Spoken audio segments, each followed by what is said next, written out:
Good morning. Good morning. On March 24, 2025, you were married to Arielle Konig, correct, Dr. Yes. Konig? You and Arielle got married in 2018, is that right? Yes. You dated for 1 or 2 years before getting married, correct? Yes.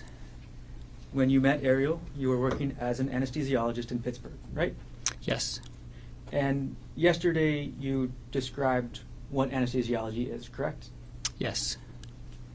You used very technical terms, right? Yes.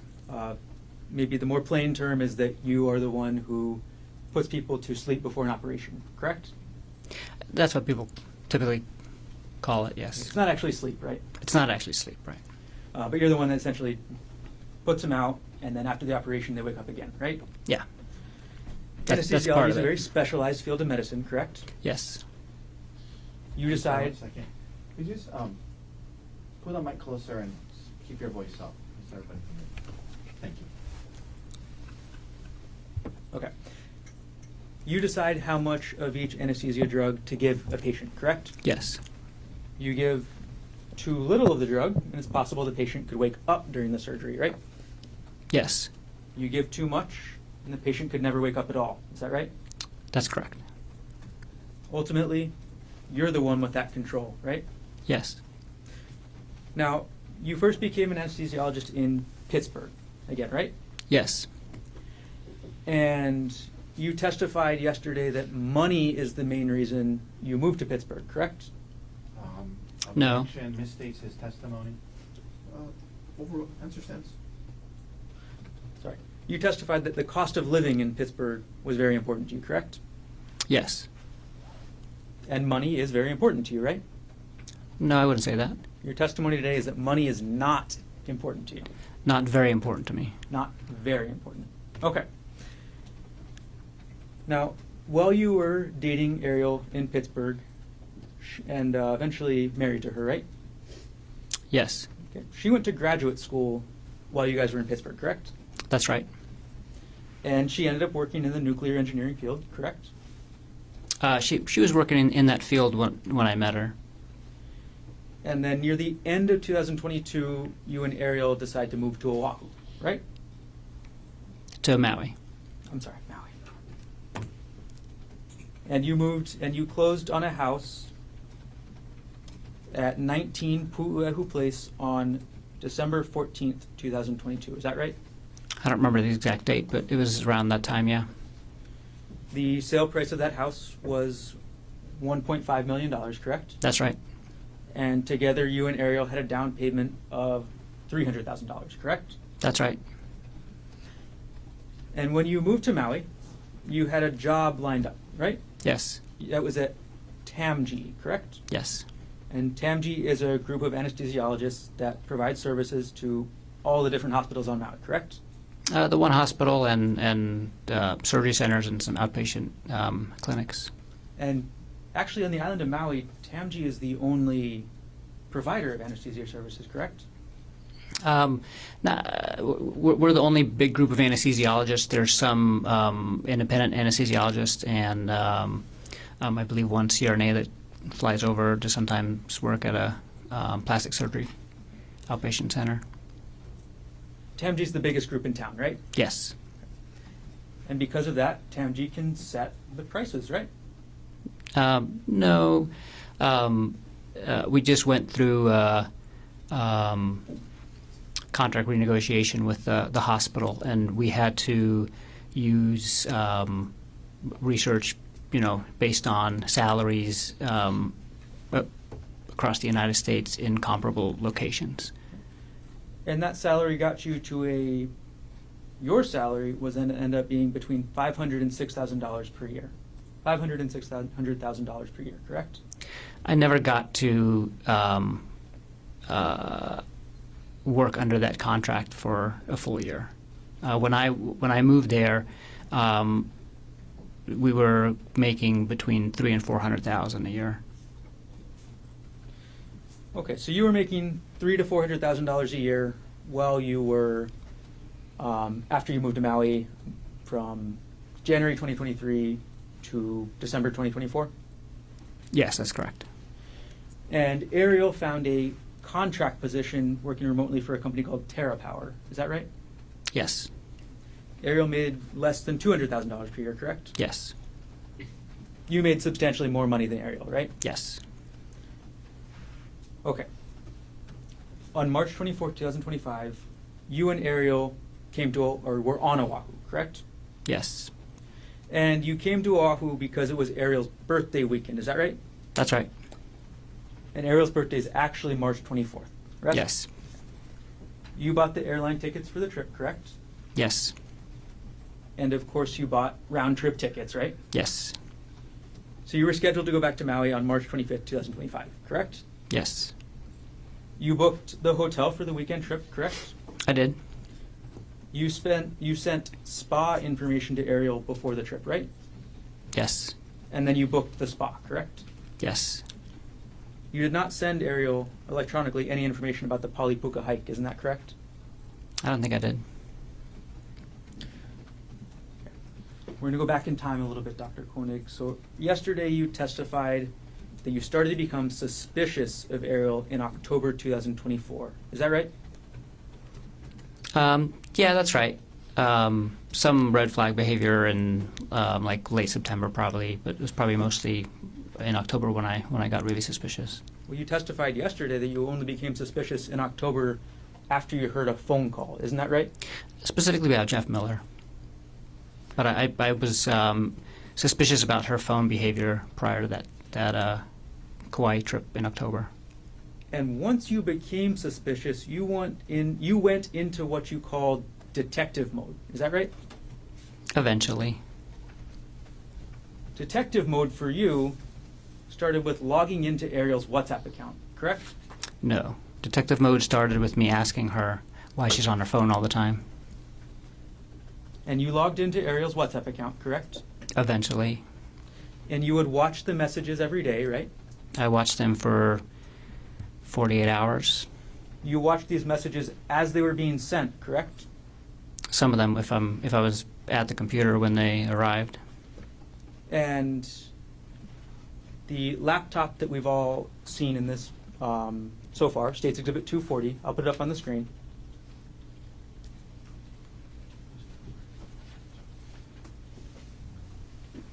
The 40 is in evidence. Yes.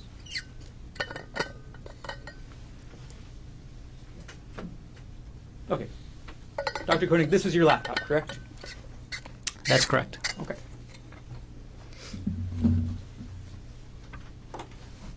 So you logged into Arielle's WhatsApp from this laptop, correct?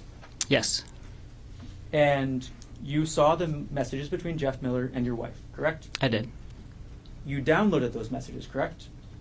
Yes. Not from the laptop. I downloaded the messages from her phone, and then I saved some screenshots on the laptop. We're going to publish now States 118, which is already in evidence.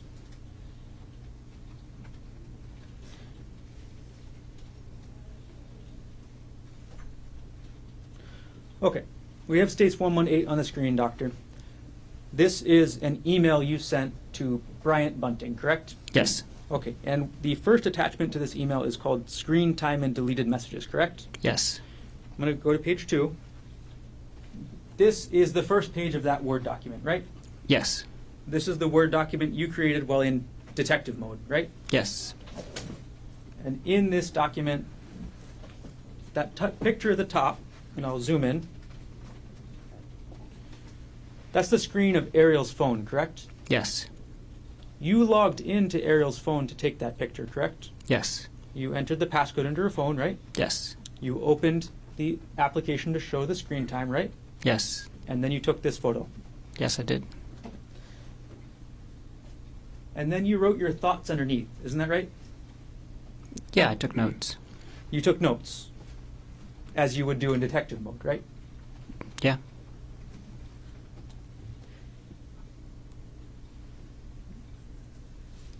Your first notes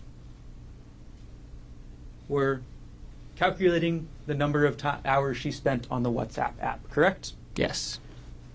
You calculated it and you did some division based on how many work days there were, right? I did. And then you speculated about phone calls, correct? Yes. Move on to page 3. Page 3 of this shows other screenshots you took of Arielle's phone, correct? Yes. And this is as other screenshots of every app that she was using, correct? The Screen Time app keeps track of all of the apps that you use, and I think there was probably more, but I just did the first 3 pages. You didn't stop with WhatsApp, did you? No. You looked into her entire phone, correct? No, I looked it down to 3 pages of the Screen Time app. You were in detective mode and you didn't look through her actual text messages? I did look at the text message threads on her phone. You looked at the text message threads on her phone, right? I did not look through all of her text messages. I opened the texting app to see if there's anything that looked suspicious there.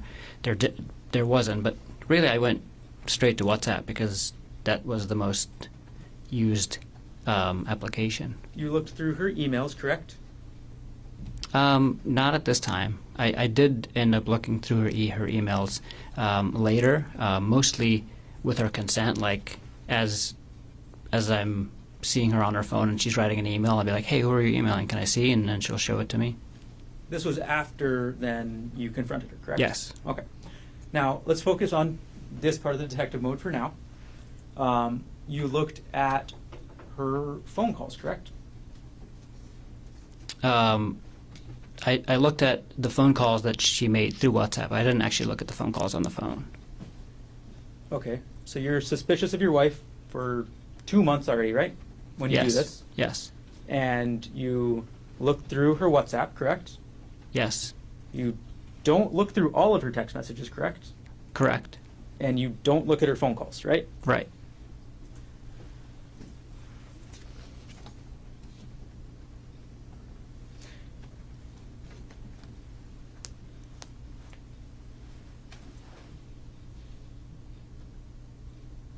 These are photographs of the screen of the phone, correct? Yes. Okay. So you didn't take a screenshot and send it to yourself, right? Not of this. No. Not for these photos. Mm-mm. Arielle didn't know you were taking these photos, isn't that right? No. Okay, we're going to move on to page 4 of this document. Nope.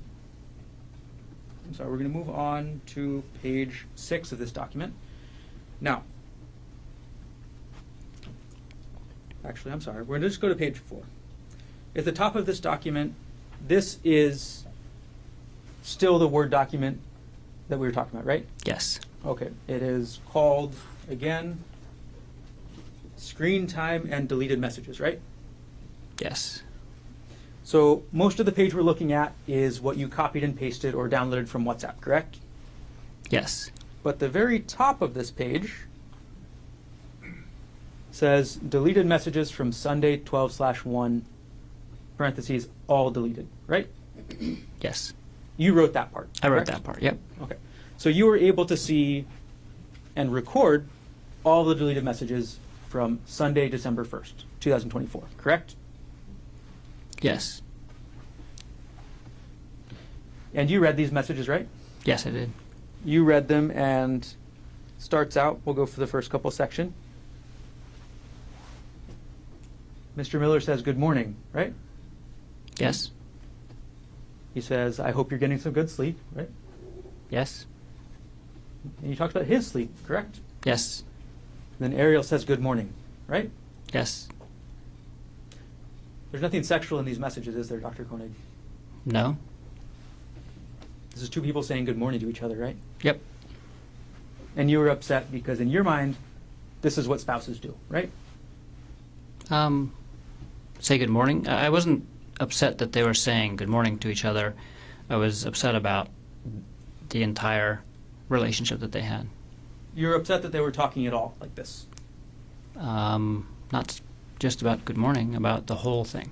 About the whole thing, okay. Yeah. You talked about that they were sending each other links for music, right? I did talk about that. And those links are actually contained later on in this document, correct? They were in earlier conversations. Can't remember where they are in the document. We moved on now to page 5 of States 118. Actually, we'll just keep moving forward. Okay, so we're on page 6 now, and you included a screenshot of the WhatsApp now, correct? Yes. And part of the screenshot, we'll zoom in, is your note at the very top says these are deleted messages from Tuesday 12/3. Correct? Yes. Okay, so far at this point in detective mode, you've looked at messages from 12/1, correct? Yes. You've also looked at messages from 12/2, correct? Yes. And now you're on to December 3rd, right? That's right. And December 3rd is the day that Arielle is going to San Luis Obispo, correct? Yeah, she was actually not arriving until the next day, but she was leaving Maui on that day. And then she had a layover in Arizona, correct? That's correct. And in this photo we're looking at here, Arielle is texting Jeff Miller about being on the plane and getting ready to go to sleep, correct? Yeah, that's one of the messages that's on there. So this is just the messages that were not deleted by the end of the day that day. So there's a lot more messages that happened during the day, but she had deleted them in different parts of the day. But yeah, the last message on this page says, "I hope packing went well. I'm on the plane and ready to sleep." All right. And then your notes about what you think about these messages continue onto the next page, correct? Not really what I think about it. So I was keeping notes of when I took the screenshots and what I was seeing at the time, because the way the screenshots work on the computer is that I have to basically copy and paste the screenshot, and that takes some time. So sometimes in between me copying the page and pasting it into the Word document or somewhere else and saving it and going back, she had already deleted other messages. And so I would just take notes and say, like, this message was sent before I could screenshot it, or and then sometimes she would delete some of the messages, and then later she would go back and delete more, and so it created a very confusing bunch of screenshots that I had. And so I took notes to kind of help myself piece it back together at a later time, and if that makes sense. Yep. Not really my thoughts about what I was thinking about the screenshots at the time. Do you understand? I was just taking notes of like the order in which that they came in, and so I can make sense of the screenshots later. And naturally you were upset as you did this, right? I had a lot of different feelings at the time, suspicious and sad, and not happy. Suspicious, sad, not happy, upset? Yeah, that's probably fair to say. Okay. All right, we're going to take this exhibit down. And again, this exhibit you actually emailed to a Mr. Bunting, correct? Yes. And Mr. Bunting was at the time your best friend, right? Yes. And One of my best friends, yeah. Mr. Bunting was married to a woman named Gianna, correct? Gianna. It's spelled with a D, but she's Brazilian. Okay. So he was married to a woman pronounced Gianna, correct? That's correct. And Gianna was Arielle's best friend, right? One of her best friends, yeah. So you send this email to Bryant Bunting on December 4th, 2024 at 3:33 p.m., correct? Yes. And that's before you leave for this trip, correct? Yes. And this is a trip that's going to include you, Arielle, Bryant, and Gianna, correct? Yes.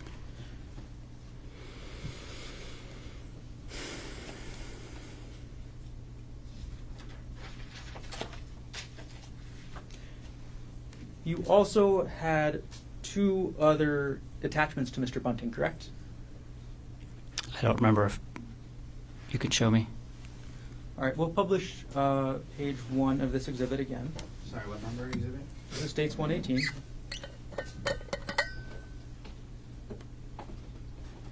Okay, and we'll zoom in on the middle of the page to attachment names. There were 3 attachments to this email, correct?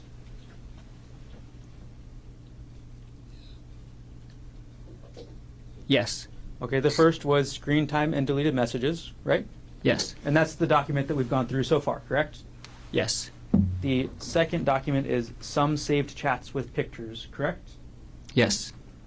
And you reviewed those chats, right? Yes. And you reviewed the pictures, correct? Yes. Nothing sexual in those chats, right? No. Nothing sexual in those pictures, correct? No. And the last file is chat.txt, is that right? Yes. And this is what you actually download from WhatsApp, correct? Yes. Okay, so when you download a chat from WhatsApp, you get a file with a txt, right? That's correct.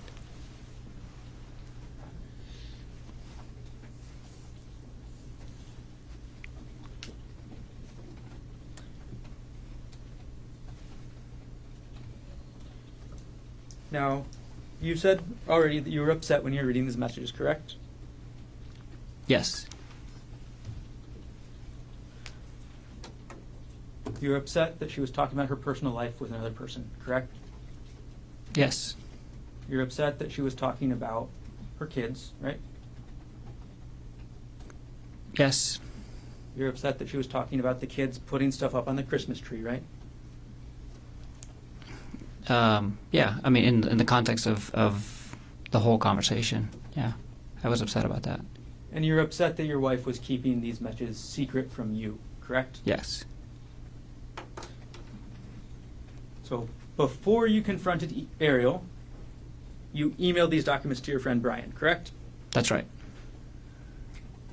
And you actually emailed these documents to Bryant, before you even got on the plane, is that right? That's right. So before you even talked to Arielle about this at all, you were already telling Bryant, is that right? That's right. You didn't give Arielle a chance to explain herself about these, correct? Not before I talked to Bryant that day, no. And you also told Deanna, correct? I did tell Gianna the next day that I was suspicious that she's having an affair. So you told Arielle's best friend about your suspicions before you told Arielle, correct? A few minutes before, yes. You did that because you wanted Gianna and Bryant on your side, correct? That's not correct. You wanted Arielle's best friend to hear about this emotional affair from you, right? No, that's not correct. You didn't want Gianna to hear about this from Arielle, correct? That's not true. Well, you told Gianna first, isn't that right? That's right. You wanted Gianna and Bryant to judge Arielle, correct? That's not true. You wanted to isolate Arielle from her best friend, isn't that right?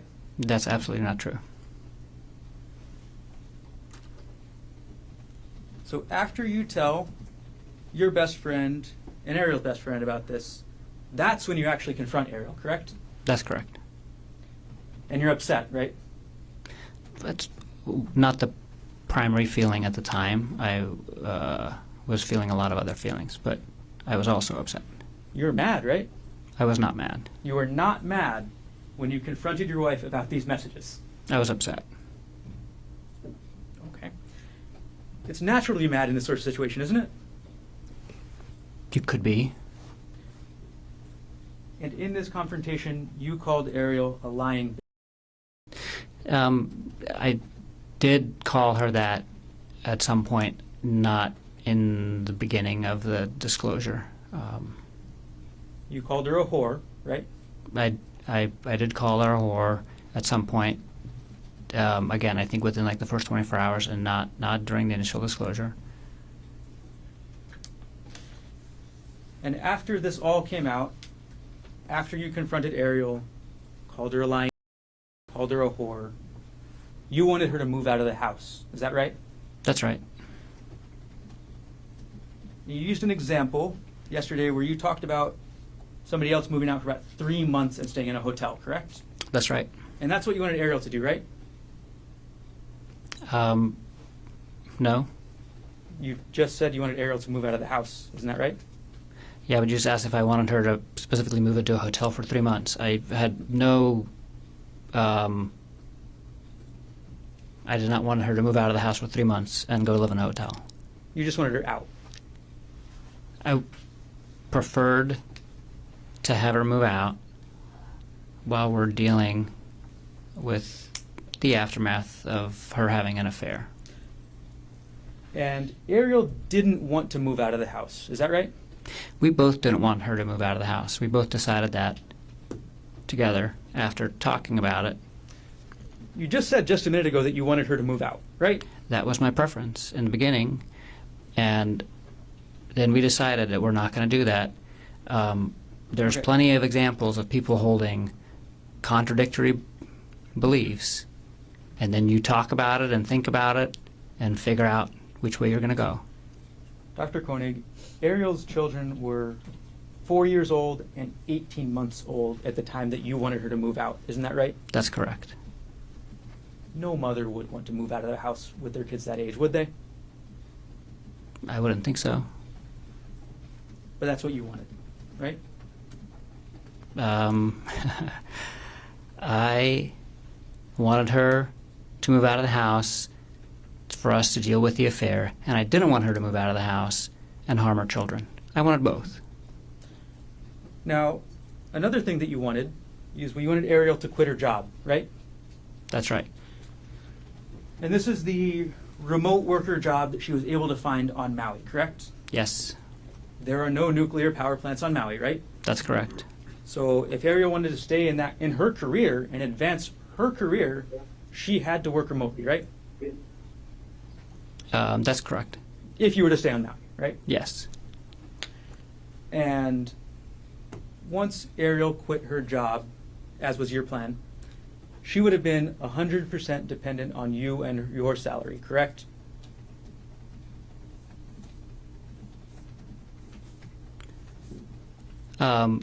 She would be dependent on our assets, which were all shared. We had a shared savings account. We had a home that was shared. We had vehicles that were shared. We had food in the house that's shared. I mean, we had a lot of things in the house, and they were all shared. We would lose her income as a family for a short period of time. She has a very good resume. She would be able to get a job, probably within a few months. But if it took a few months, we were prepared for that. When Arielle quit her job, as was your plan, you would be the only breadwinner, correct? I would have the only one with a paycheck coming in while she didn't have a job. That is correct. She would be dependent on you and your goodwill to keep a roof over her kids' heads, right? No. She would be dependent on you and your paycheck to keep her kids fed, right? No. You wanted Arielle to give up her career, correct? No. You wanted to make sure Arielle never had contact with Jeffrey Miller again, right? That was my strong preference, for her to not have contact with Mr. Miller ever again. And in order to do that, you wanted access to Arielle's phone at all times. Is that That is right? absolutely not correct. You actually had Arielle's phone in December 2024, isn't that right? I wouldn't say that. Like, her phone, at many points in time, I had her phone in my hand. I would not characterize it the way you just did. And you monitored her communications in December 2024 after you confronted her, isn't that right? I, on several occasions, asked to see who she was communicating with, and she would show me. And the only time that I monitored her communications was for 48 hours when I was watching the WhatsApp messages, and most of those I was watching on my computer, not on her phone. So today you're saying you were only monitoring her communications a little bit, right? I don't know what you mean by a little bit. I just described to you how I was monitoring her communications. Yesterday you testified about what you thought Arielle needed to do, isn't that right? That's correct. You testified that she needed to, quote, proactively give up privacy, correct? Yes. And you also said that she needed to be okay with giving up her privacy. Is that right? That's right. That's what you wanted, right? That's what I wanted. She didn't end up doing that, did she? No. And that upset you, right? Although she did do it. She did do it initially. She did it in San Luis Obispo, and she did it for a very short period of time in Maui, and then sporadically again in December. And honestly, she changed her behavior. So in January, February, March, she was not, like, I didn't feel like she was hiding her phone from me anymore. I didn't feel, and I knew her passcode hadn't changed. So she was doing a lot of those things. You knew her passcode hadn't changed, right? You just said that. That's right. The only way to know that is by testing it, right?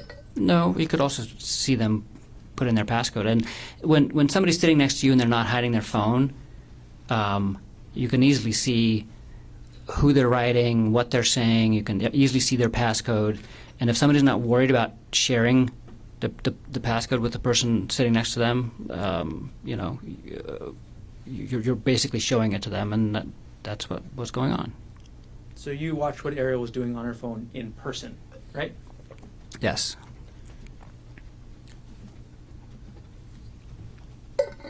Now, another thing you mentioned yesterday is that you believed the cheating spouse needs to put in the work, right? That's not what I said. You testified that the cheating spouse needs to put in the work, right? You said that. I wouldn't characterize it like that. I would not say the work. The way you're making it sound is like there's only one work to be done. The work that needs to be done to heal a relationship after any kind of issue like this involves both parties. And I was talking specifically about the part that the cheating spouse has to commit to doing. I was not saying that was the only work that needed to be done, like you're implying. Dr. Konig, if we could not go into anything implied, I'm just asking you a question, okay? I'm asking you what you said. Your Honor, he's trying to answer the questions, should be allowed to answer it. If it's non-responsive. But that was not, Question. if he's asking questions, he's answering. Is there an objection? My objection is to him reprimanding the witness when all he's doing is answering the question. That's my objection. Overruled. Now, you testified, I'm sorry, after you confronted Arielle about this affair, you wanted her to meet your physical needs, correct? I wouldn't characterize it like that. You wouldn't characterize it as Arielle being unwilling to meet your physical needs, would you? I would characterize that I was in a relationship with Arielle for 8 years, and we had a physical relationship, and I had physical needs as part of that physical relationship prior to me finding out about the affair, and I had physical needs after the affair as well. Okay. And she's a regular, we're talking about sex here, right, doctor? No, I'm talking about physical intimacy with the person that I love the most, which includes sexual and non-sexual intimacy. You believed that Arielle should meet your sexual needs after you confronted her about this affair, correct? No. You don't believe that? Your Honor, can we approach? Sure.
Dr. Konig, after you confronted Arielle, you needed her to meet your sexual needs, correct? No. That's your testimony today. Yes. Arielle stopped having sex with you on December 24th, 2024, correct? The last time that Arielle and I had sex was on December 24th, 2024. We did not have sex after that, and we both decided not to have sex after that. You're upset that she wouldn't have sex with you, right? That is not true. When Arielle didn't have sex with you, you believe she was withdrawing from the relationship, isn't that right? That's not true. Arielle didn't want to have sex with you anymore, isn't that right? That's not true. Arielle was unwilling to quit her job, right? She was willing to quit her job initially, and then later she was unwilling to quit her job. That's correct. Arielle was unwilling to give up her privacy to you forever, correct?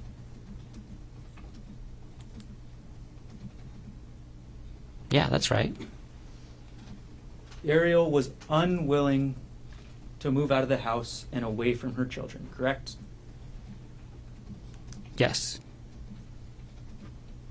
Arielle was unwilling to have sex with you whenever you demanded it, isn't that right?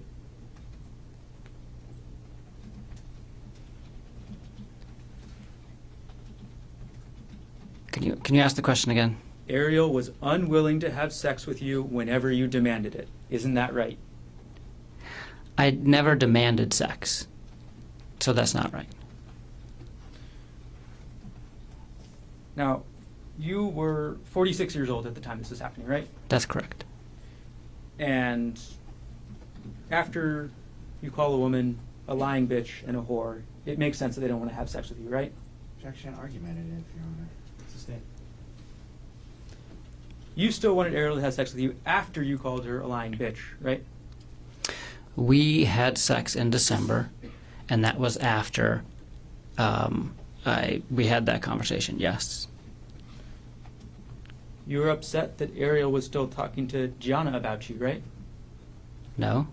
You testified yesterday that you were upset that Gianna called you a monster, right? I was upset.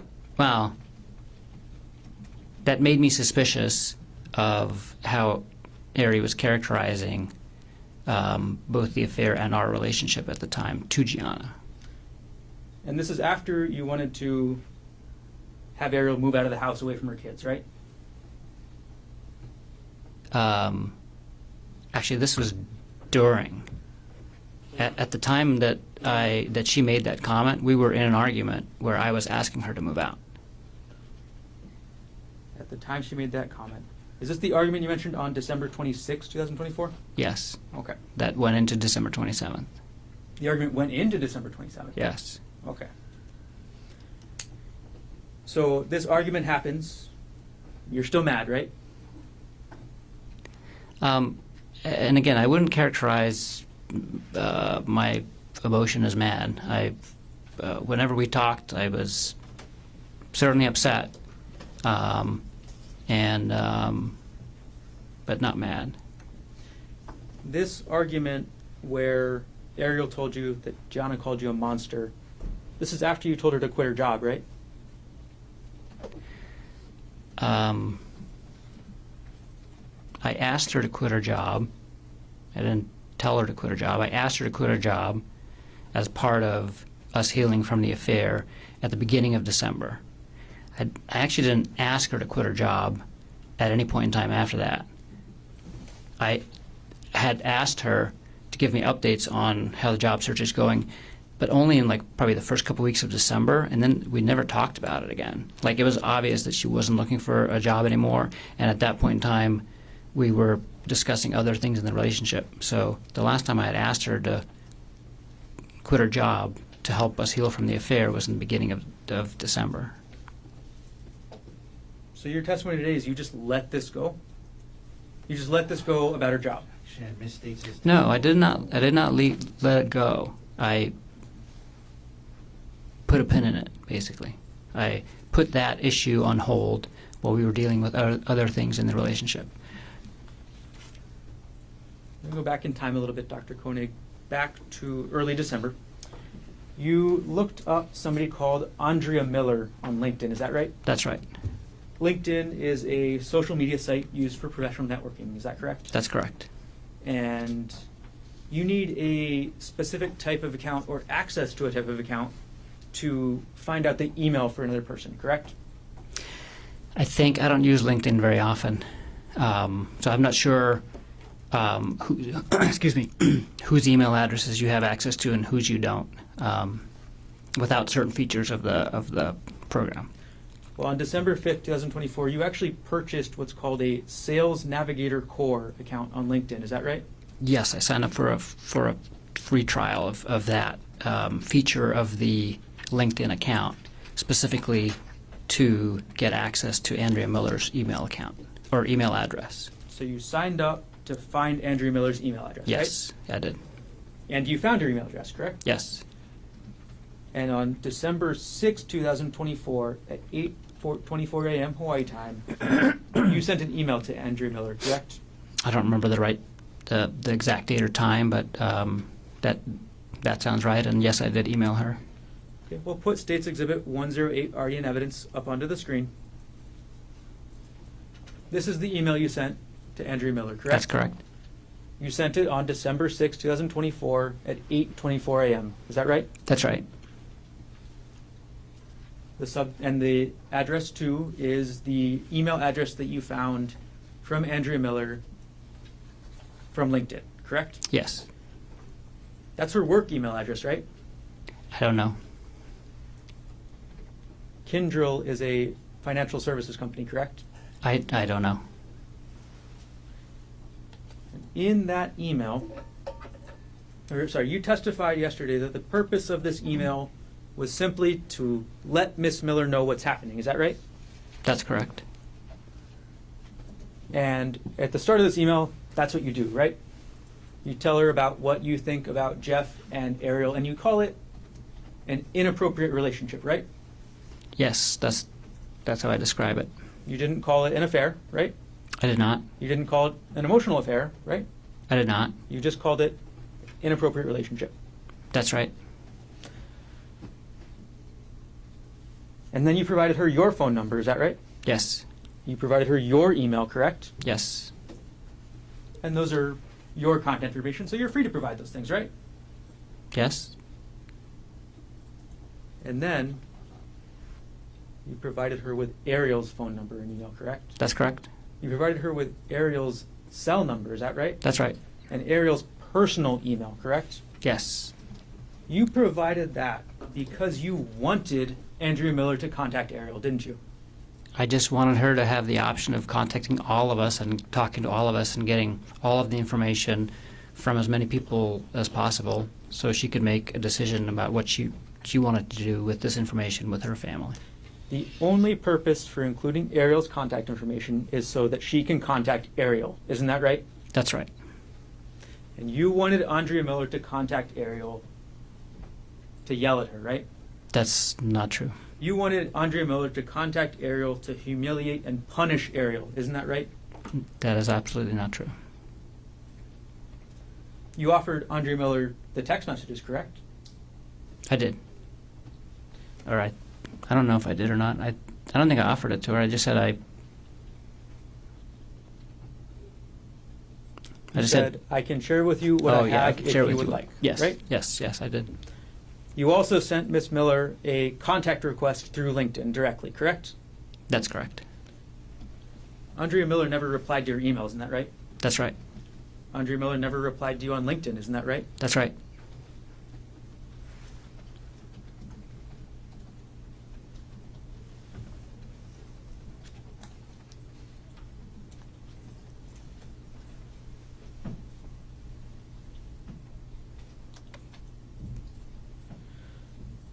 On December 12th, I'm going to take the exhibit down. On December 12th, 2024, you ordered the first of a several series of audiobooks about affairs, correct? I don't remember the exact date, but that sounds right. The first book you ordered was called The State of Affairs, is that right? That's right. And as it states in the title, it's a book about having affairs, correct? Yes. Okay. 2 days later, on December 14th, 2024, at 10:45 p.m., you opened a PDF file on your computer from your prior divorce proceedings. Is that right? I have no recollection of that. We're going to publish dates 113, already in evidence.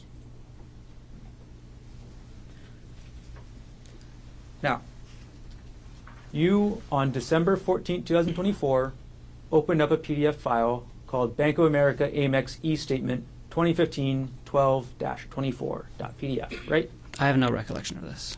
You have no recollection. Mm-mm. All right, well, let's zoom in on the photo.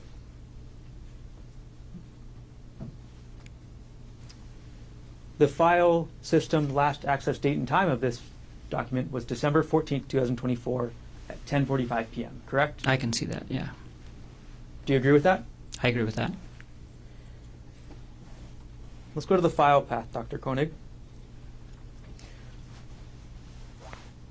This is under the username G. Konig, correct? Yes. That's your username, right? Yes.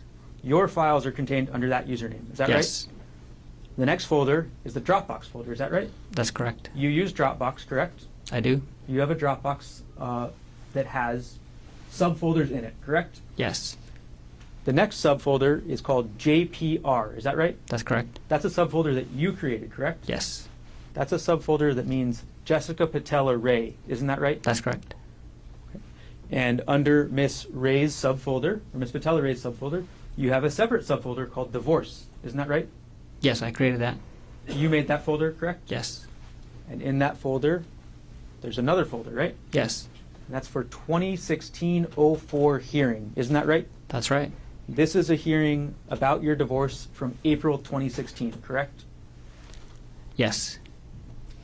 And the last subfolder is supportive documents. Isn't that right? Yes.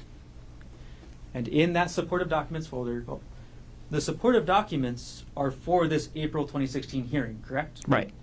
These are the documents that you want to bring to your divorce hearing, right? Yeah. And the It was a long document- time ago, but that was probably all the supporting documents that my lawyer needed for that hearing. And this was a Bank of America Amex statement from 10 years prior. So A long time ago. I have no recollection of looking at a Bank of America Amex statement from 10 years prior on this date. I don't remember doing that. You don't remember at all. Mm-mm. And I mean, it says file system last access. I don't know if that gets triggered if like a file is copied or something like that, because I was looking through the documents when they were presented into evidence earlier in the week, and there were a few that I did not recall accessing on those times. Many I do recall accessing. But this one But about this is- divorce, this is you're what- saying you don't. I don't recollect accessing that. No. Now, on December 14th, And I can't think of a reason why I would have. you can't. There's no reasonable reason for you to be accessing this. Is that right? There's no. I can't think of a reason why I was looking at a Amex statement from 10 years prior on December 14th, 2024. This is a document that you needed to prepare for your prior divorce, correct? Correct.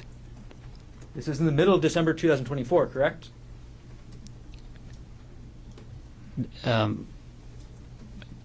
That this document was accessed? Yes. Yes.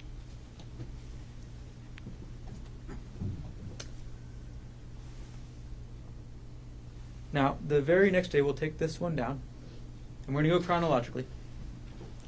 The very next day, on December 15th, 2024, at 8:17 a.m., you viewed a January 2022 pay stub for your wife, Arielle Konig. Is that correct?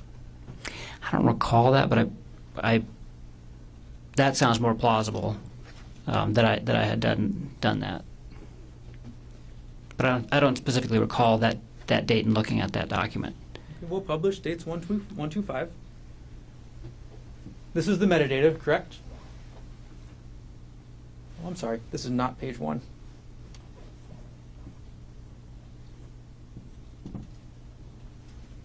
All right, publishing page 1 of states 125. Okay. The last access date is December 15th, 2024 at 8:17 a.m., correct? That's correct. Okay, and the file path for this is looking through your 2022 taxes. Is that right? It's ours. So we have a shared folder on Dropbox called The Big Love Party and Other Super Fun Stuff that I created when we were planning our wedding. And so this is a shared folder on Dropbox that both Ari and I have access to.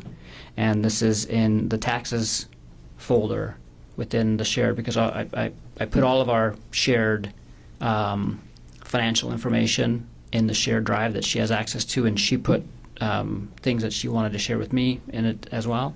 And so this is in our shared taxes folder, and it's in specifically a subfolder that's for her pay stubs. And so you wanted to look up Arielle's pay stub from January 2022, and you wanted to look that up on December 15th, 2024. Yeah, that 24. seems more. The only information more contained in this plausible. document is about Arielle's pay from 1 month. Is that right? That's correct. Okay, it's simply just a pay stub telling you how much she got paid, right? Yes. Okay. Do you want me to go to the pay stub so you can see? No. We'll take the exhibit down. And you're looking at this pay stub the day after you're looking at this document from your prior divorce. Isn't that right? No, 'cause I don't recall looking at that Amex statement. So you just don't recall again? I don't recall looking at that Amex statement at all. You tell me where there's a convenient break, Mr. Garner. Okay. We're getting close. All right. We're going to keep going forward in time. December 18th, 2024 now. You purchase your second audiobook. Is that right? I think you've already mentioned two. Isn't this the third then? I mean, I don't remember. I purchased many audiobooks, but I think we've already talked about two. So far we've talked about the state of affairs. Is that right? That's right. Which other book? Oh, okay. Okay. So this must be the second one. I don't remember which order they're in, but I know I purchased multiple. Okay. Let's just put up the exhibit so we're not confused about the order, okay? Okay. States 106. All right, publishing, page 2. Okay. This book you purchased on December 18th, 2024 at 9:30 a.m. Is that right? That's right. Okay. And this book is called After the Affair, the third edition, correct? Yes. Okay. And then on the same day, you purchased the third book, correct? We'll go to page 3. This one you bought on December 18th, 2024 at 11:48 a.m., correct? Yes. Okay. And this is the one you mentioned in your testimony yesterday, How to Help Your Spouse Heal from Your Affair, correct? That's correct. There was two books with the same title actually that we both listened to. Got it. So there's actually a second book with the exact same title, right? That's correct. Okay, and that book's on page 4 of this exhibit, correct? That's it. Yep. Okay, and you purchased these on the same day, although you purchased the second one later in the afternoon at around 2 p.m., correct? Yes, that's what it looks like. Yep. Okay. Two books with exactly the same name, right? Yes. That could get confusing if you want to talk about them, right? Yes. Take the exhibit down.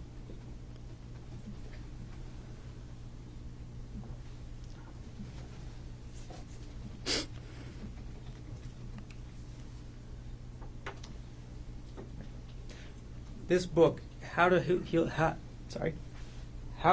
Your Spouse Heal from Your Affair. That's directed at the wayward partner, correct? Yes. It's directions on the quote, cheating person that they have to follow, correct? Well, I mean, it goes into everything that needs to be done, but and it does it in a way that it explains why those things need to be done. So it was very helpful for me to read as well, because I understood all that needed to be done to kind of fix the relationship. And it does talk about some things that the other spouse has to do as well, but it's primarily focused on what the cheating spouse has to do. So in your mind, this book is primarily geared towards Arielle, but you just wanted to read it too, correct? No, like I said, the book describes very well what needs to happen after an affair, and the vast majority of what needs to be done in the initial stages is by the cheating spouse, but it does go into what the other person has to do, and it's geared for both partners. The title is How to Help Your Spouse Heal from the Affair, but the contents of the book is for both parties. And this book is where you got these terms, or these things you told us yesterday that you believed Arielle needed to do, correct? This is one of the books Okay. that I used, yeah. This is where you, I guess you had the idea that she should quit her job before you read this book, right? That's right. Okay. But this book supported that idea for you, correct? Yes, absolutely. And this book, again, as you just talked about, is the one that got that idea that the cheating spouse needs to put in work, right? I'm sorry, can you ask that again? This book also helped you with that idea that the cheating spouse needs to put in work. Is that right? Yes. And this is, again, the book that supports your idea that the cheating spouse needs to give up their privacy, right? Proactively give up privacy as part of the healing process for a period of time, yes.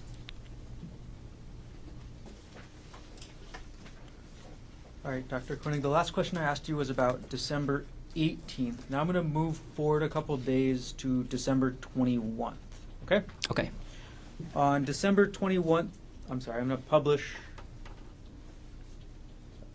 December 21st, 2024 at 2:49 p.m. You opened a PDF file on your computer that was a November 2022 retirement account statement for Arielle. Is that right? I don't recall doing that specifically, but that sounds like something I would do, yes. That sounds like something you would do, is what you just said? Yes.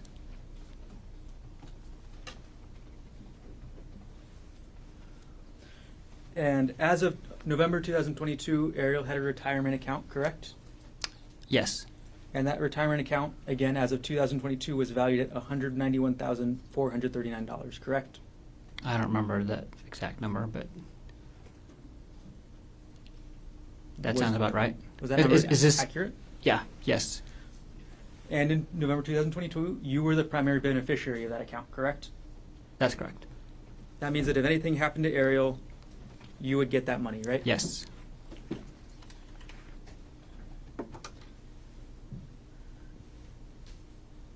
And I'm going to publish States Exhibit 125, page 7, or page 3. This is the metadata for the account that you accessed on, or for the document you accessed on December 21st, 2024. Is that correct? Yes. All right, and this is the Westinghouse November 2022 statement, correct? Yes.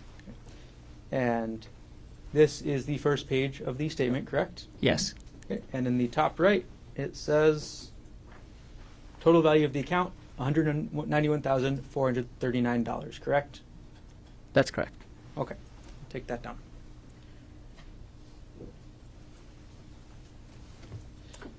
December 24th, 2024, at 3:36 a.m., you accessed a document from 2018 on your computer, correct? I don't recall that. I'm going to publish dates 125 at page 7. On December 24th, 2024, at 3:36 a.m., you accessed a PDF, correct? I have no recollection of accessing this. This is a document that talks about. Objection, non-responsive. Sustained? Okay.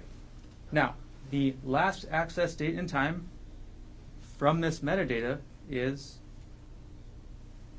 December 24th, 2024 at 3:36 a.m. Correct, Doctor? Yes. Okay.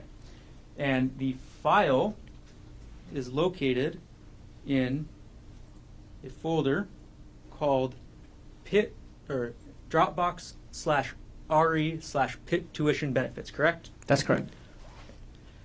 And the specific document discusses the tuition that paid for Arielle's master's degree, correct? I don't. That's part of it. Until I see the document, I can't tell exactly what it is, but I think it talks about, because I was Go to page 8. Well, can you let him finish? Go ahead. I was an employee of University of Pittsburgh, and through that we got some benefits that helped pay for her MBA that she was doing at University of Pittsburgh. So that's just what I asked, right? Well, is there a question? That's the next question. That is the question. Is that what I just asked? Can you remind me what you just asked? I asked if the document was about how the education benefits from Pittsburgh that paid for Arielle's graduate degree. Yes, that's correct. Okay. Now I actually have the document on the screen, right? Yes. Okay. And your benefits from working at Pittsburgh, at the University of Pittsburgh, paid for Arielle's education, correct? Not completely. It defrayed some of the costs. And this document is how you started that process to get parts of her master's degree paid for, correct? Yes, that's the application form, I believe. The title of this document is Request for Education Benefits Form for a Spouse/Domestic Partner, correct? Yes. Okay. And again, you were looking at this document at 3:36 a.m. on December 24th, correct? I have no recollection of looking at this document in December. And I don't know why I would be doing it at 3:36 a.m. Okay. And December 24th, obviously Christmas Eve, correct? Christmas Eve, like Christmas Eve morning.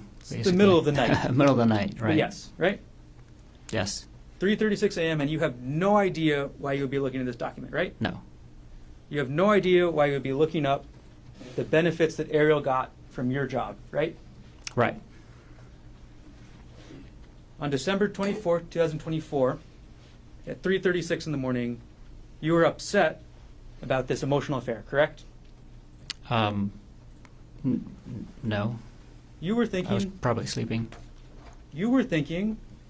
that you paid for Arielle's education and this is how she repays you, right? No.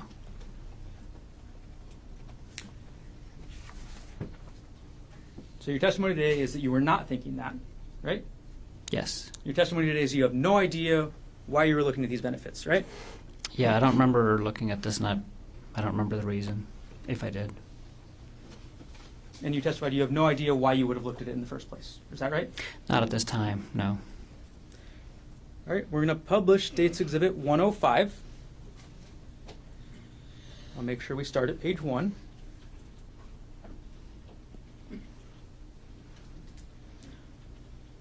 All right, publishing States 105 at page 1. This exhibit is your Reddit internet history, correct, Dr. Konig? Yes. This is from December 24th, 2024 at 4:34 a.m., correct? Yes. And you're looking at a website or a webpage titled Lying Again. Isn't that right? Yeah, that sounds plausible. This is less than an hour after you're looking at those education benefits. Isn't that right? It's an hour after the timestamp, but I don't recall looking at that tuition benefit. But I do recall being on Reddit in December, and I can't remember exactly when and where. But maybe I was up at 4:30. That sounds plausible. That sounds plausible. Yes. All right. Later that day, so we're still on Christmas Eve, at 12:49 p.m., you emailed yourself 3 separate files, correct? I don't recall. 12:49 p.m., Christmas Eve, you emailed yourself 3 files, all related to Jeff Miller. Isn't that right? I don't recall. We'll publish dates 119, the first page. On December 24th, 2024 at 12:26 p.m., you sent an email from your gkonig@proinbox.com email to the same email address with an attachment called WhatsApp chat jeffmiller.zip, correct? Yes. And then we're going to publish dates 120, the first page, the metadata. At 12:20 p.m. on the same day, Christmas Eve, you sent yourself WhatsApp chat jeffmiller2.zip, correct? That's correct. And states 121 with the metadata page, the first page. On the same date, December 24th, 2024 at 12:20 p.m., you sent a third email to yourself, right? That's correct. And this was with WhatsApp chat jeffmiller3.zip. Is that right? Yes. So, going through our timeline on Christmas Eve, 3:36 in the morning, document about Arielle's financial benefits from your job, correct? That's what's being opened on your computer. Yes. 4:34 a.m., you start your Reddit search about lying again, correct? I don't know if I started it but I was looking at that thread at 4:34 p.m. 12:20 p.m., you send yourself these emails, correct? Yes. It's safe to say that on December 24th, 2024, you were thinking about this affair, correct? Yes. You were upset about this affair, correct? I was hurt and confused and a lot of things. And I was probably upset too. Yes. Okay. We'll move on to Christmas, Dr. Konig.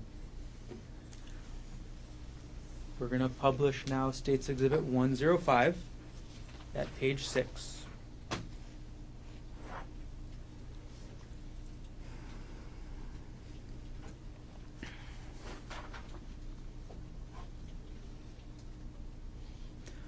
Okay, now it's on the screen. At 3:23 a.m. on December 25th, 2024, you go back to that Reddit website, correct? Yes. This is Christmas now, right? Yes. Christmas Day at 3:23 a.m. You're on Reddit, right? Yes. And you look at Reddit around that time, 3:30 a.m., for a couple different posts, right? I don't remember, but that sounds plausible, yeah. And then later in the day, the afternoon now at 2:16 p.m., you go back and look at another Reddit post on the same subreddit, correct? I don't recall the exact date and time, but that sounds plausible, yes.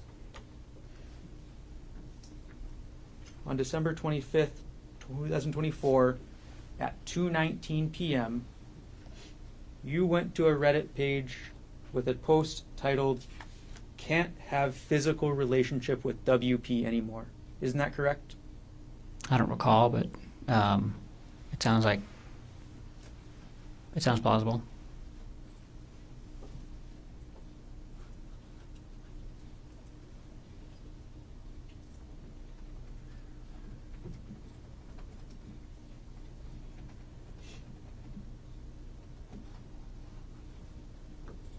We're going to publish States 105, page number 20. This is that page you visited at 2:19 p.m. on Christmas, correct? Yes. And the title of that page is "Can't Have Physical Relationship with WP Anymore," correct? Yes. WP is wayward partner. Is that right? Yes. And in your relationship, in your mind, the wayward partner is Arielle. Is That's that right? correct. So you're thinking about the physical relationship at this time, correct? That's one of the things, yeah, that I was thinking about and reading about. Just a few minutes later, you search a term on Reddit called Darvo, correct? I don't recall when I did that, but I do recall searching for that term, yes.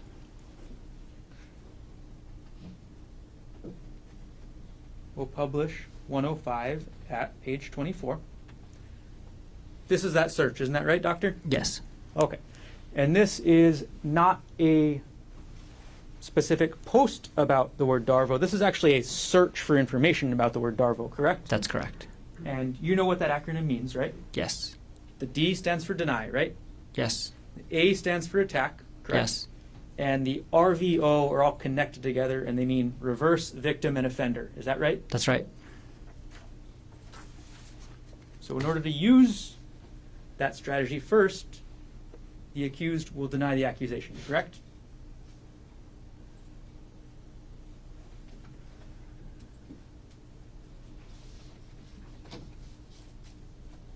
Oh, I'm sorry, could you ask that in a different way or clarify? The first step under the D in deny means the accused will deny the accusation, correct? I mean, DARVO refers to a thing that. Objection, non-responsive. He's answering that question.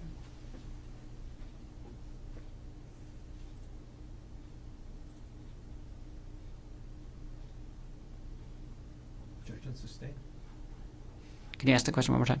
The D in DARVO, Stands for deny. and the first step is, or that means that the person accused will deny the accusation, correct? That's correct. The A stands for attack, right? Right? And that step is the person accused will attack the accuser's credibility. Is that right? It stands for attacking the accuser in many different ways, not just their credibility, but that's one of the ways in which they could be attacked. Yes. So you can attack credibility, right? Yes. You can attack them in other ways, correct? That's right. You can attack them with irrelevant information, right? Lots of different things.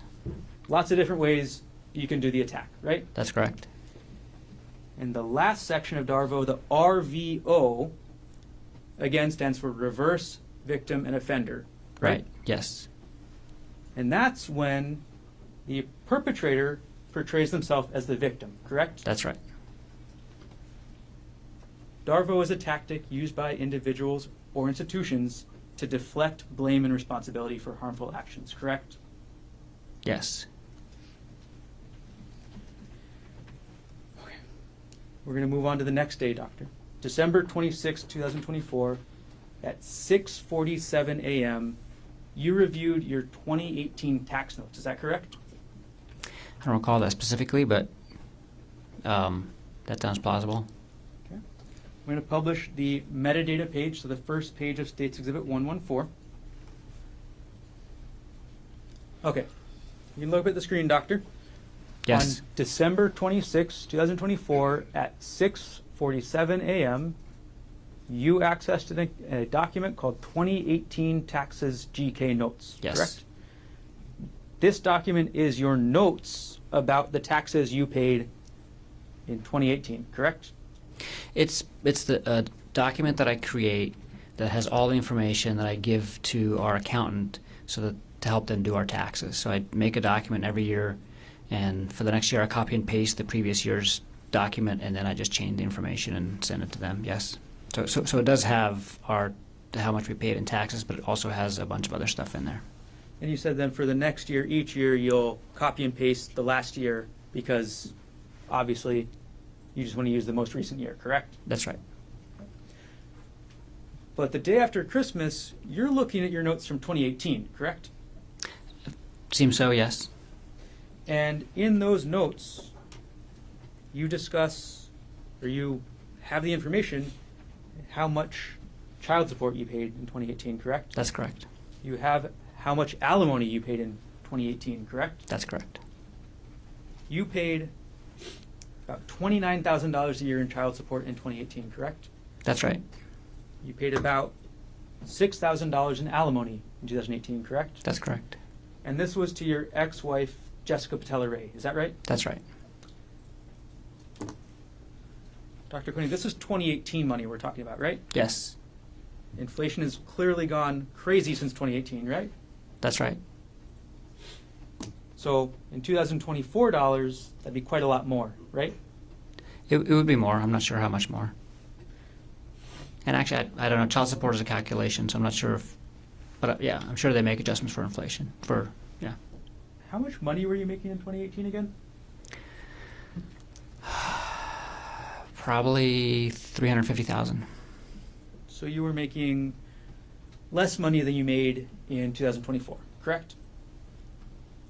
About the same, actually. I took a significant pay cut when I moved to Maui.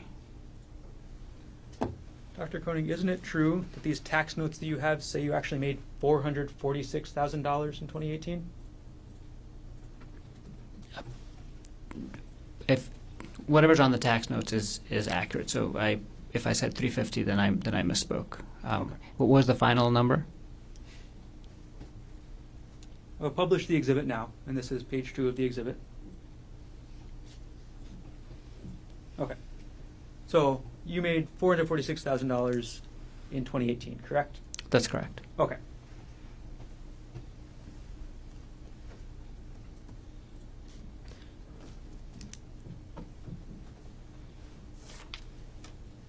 While we're talking about December 26th, we do need to follow up, Dr. Konig, because you mentioned that you had a big fight with Arielle on that day, correct? That's correct. The same day you're looking up your tax documents with your alimony and child support, you get into a fight with Arielle, is that right?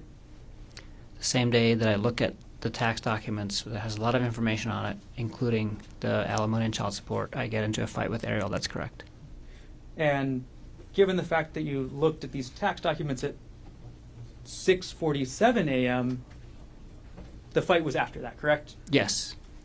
The fight was during the daytime, correct? It was at night.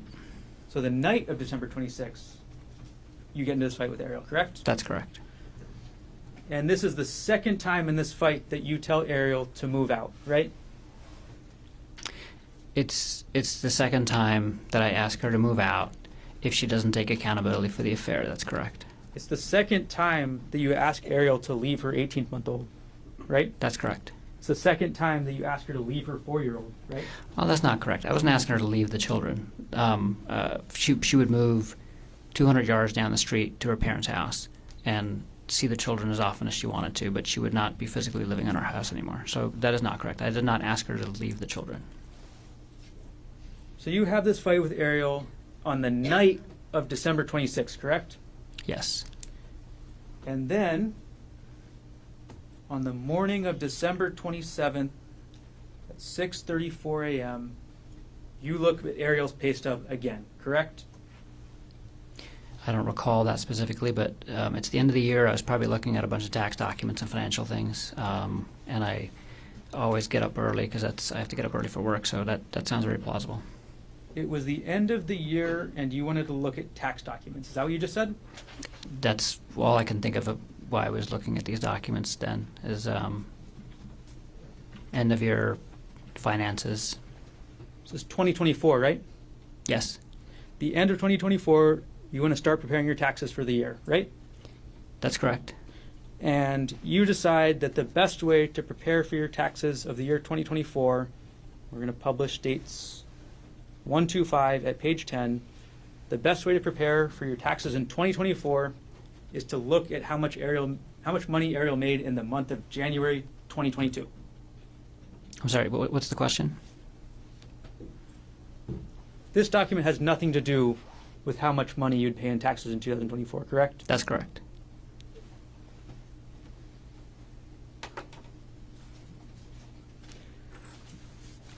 The same date, December 27th, 2024, you order a hidden voice recorder, correct? That's right.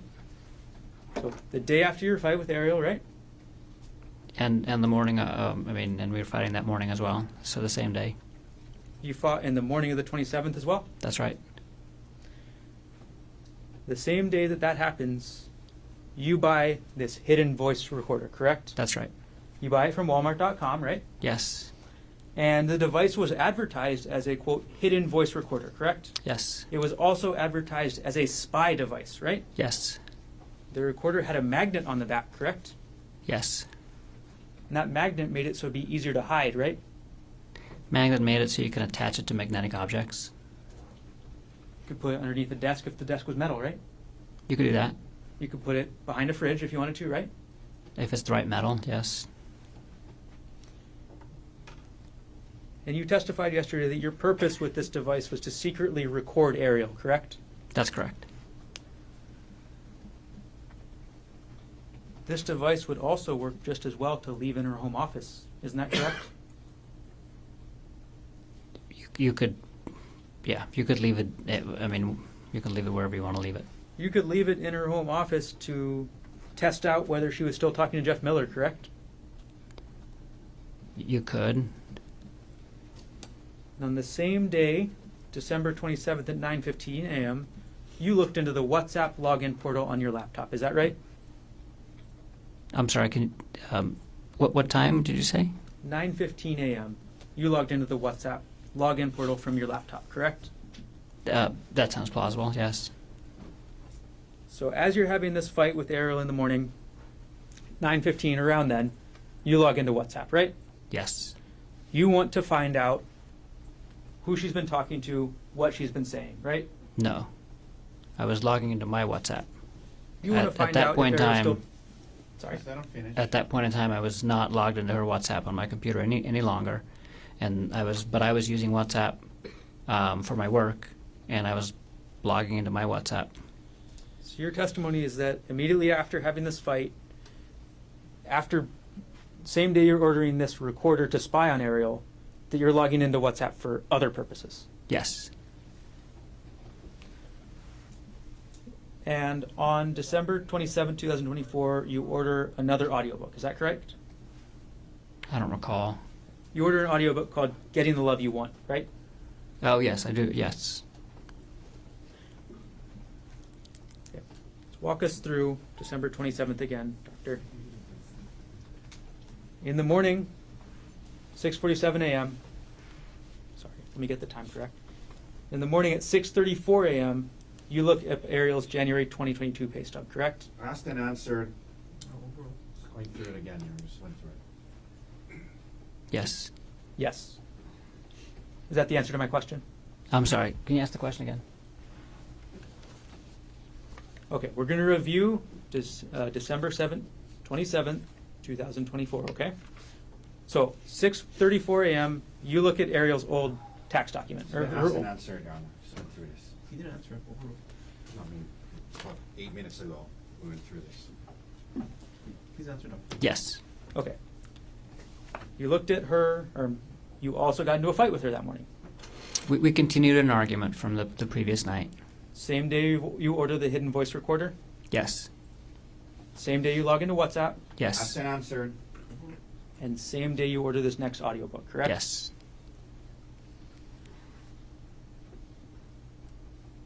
Moving on now to December 29th, 2024. You looked up your wife's Facebook profile, correct? Excuse me. I don't recall that specifically, but I probably did. And you specifically went to her friends list, isn't that right? Again, I don't recall that specifically, but I probably did.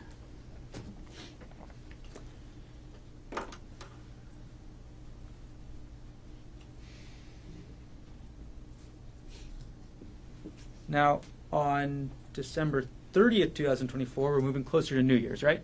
Yes.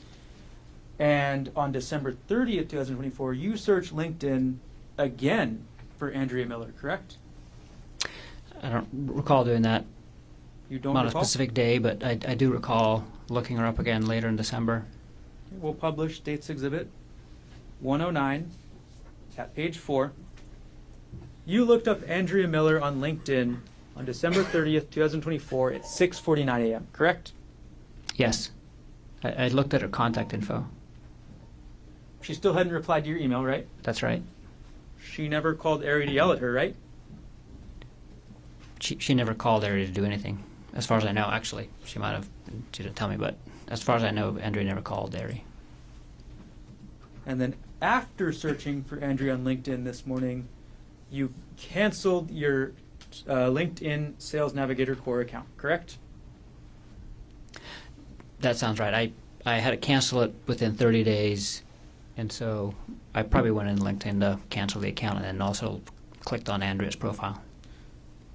This is page 5. This is the email confirming your cancellation, correct? Yes. Okay.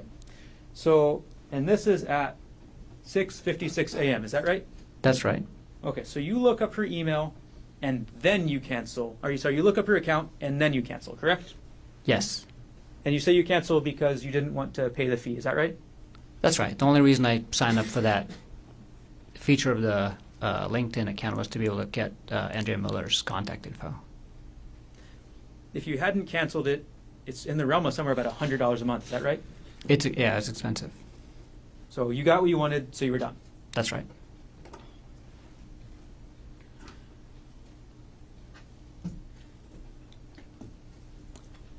And on that same day, December 30th, you also purchased a new audiobook, is that right? I don't recall. You purchased an audiobook called Not Just Friends on December 30th, 2024. Is that right? I do recall purchasing that book. I'm not sure of the exact date, but that sounds like the right time frame, yes. And then on the same day, December 30th at 7:29 p.m., you opened up a spreadsheet on your computer, correct? Probably. I work with spreadsheets very, very frequently. On that date at 7:29 p.m., you opened a spreadsheet about your and Arielle's wedding. Is that right? I don't recall, but that sounds plausible, yes. And in that spreadsheet, there was information about the wedding, correct? There's a lot of information in the spreadsheet. There's a guest list, right? A guest list, There was Yes. Tasks for you and Arielle to do to prepare, correct? yes, And there was the cost. and a lot of other stuff. There was the cost there, correct? The cost was there too, yes. Okay. Oh, sorry. Moving on now to December 31st. December 31st is Christmas Eve, right? I'm sorry, New Year's Eve. Yes. Okay, New Year's Eve, 8:38 p.m., you accessed a PDF file on your computer from that JPR divorce folder. Is that correct? I don't recall doing that at all. You don't recall? No. We'll go to States 113. We'll publish page 2.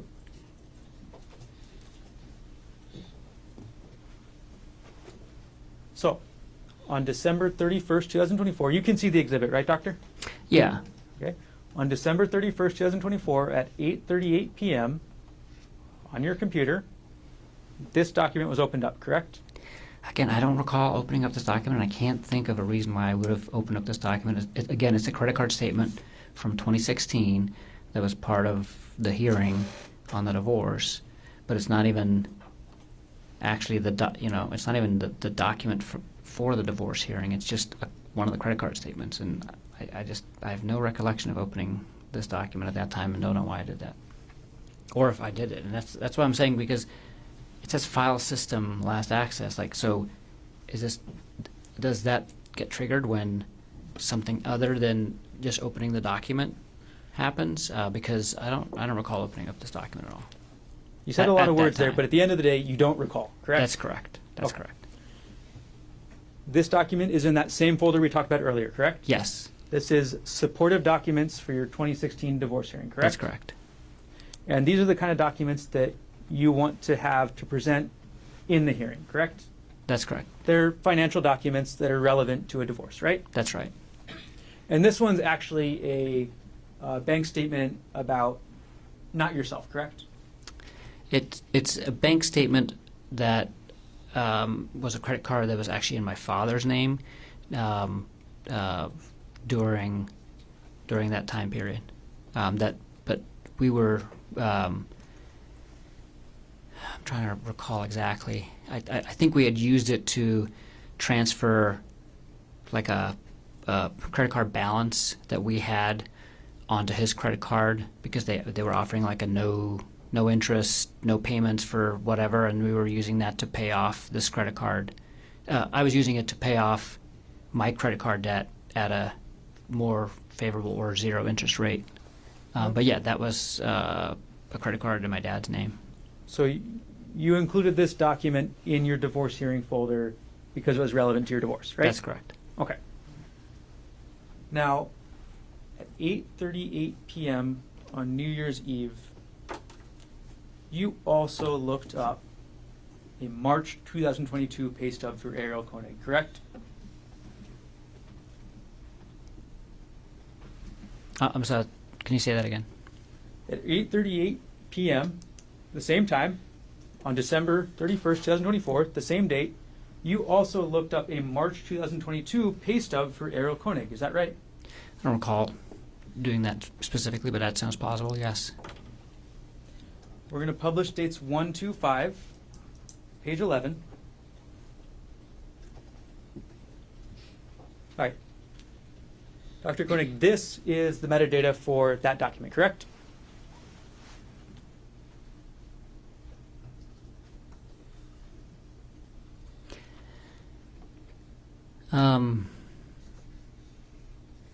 Yes, this is the data for that document, yes. Okay. And the last access date and time is December 31st, 2024 at 8:38 p.m., correct? That's correct. And this document is not in the taxes folder, is that right? Right, which is, it just makes no sense that I access this document out of that folder. Dr. Konig, that's not the question. Yes. What was the question? This document is not in the taxes folder, That's correct? correct. Okay. And again, there's no real reason to be accessing this document, correct? There's no reason that I can think of accessing this document out of that folder. I can think of a reason why I was looking at her taxes potentially at the end of the year, but I don't know why I would have never gone to that folder to look for her tax documents, because I have a tax document folder that has all of her tax stuff in it. And again, the document we're talking about is literally just a pay stub for 1 month, right? That's right. It's well, the only information in that document is how much Arielle got paid in March 2022, right? Right. No relevance to taxes in the year 2024, correct? That's right. She's not even at the same job at this point, right? That's right. So at the same time, the data from your computer shows opening up divorce-related documents as well as an old pay stub for Arielle, correct? That's correct. How much each person gets paid is very relevant in divorce, right, Dr. Konig? That's correct. And again, this is all 8:38 p.m. on New Year's Eve, right? That's correct.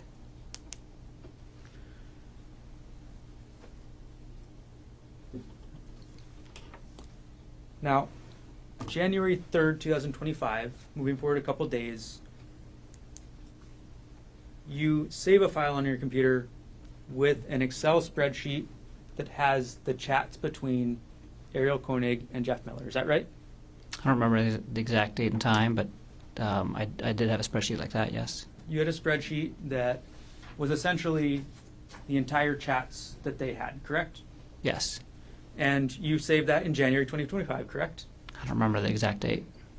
I thought I did that in December. I know I created the file in December. Okay, we'll publish dates 139, and you created the file on December 24th, 2024, correct? That sounds more reasonable. Okay. You accessed the file on January 3rd, 2025, correct? It looks like it, yes. So it's safe to say that on January 3rd, you're still thinking about these messages, right? Oh, absolutely. They're still in your mind a lot, right? Definitely. You're still upset? I'm still thinking about the affair. It's hard to get off your mind, right? I'm still thinking about the affair. You're thinking about it a lot, right? I'm thinking about it often, yes. It's hard to stop thinking about it, isn't it? No, at that point in time, I could stop thinking about it, and I was functioning just fine. So you say that in January 2025, you were okay to stop thinking about it when you needed to, right? Absolutely. Okay.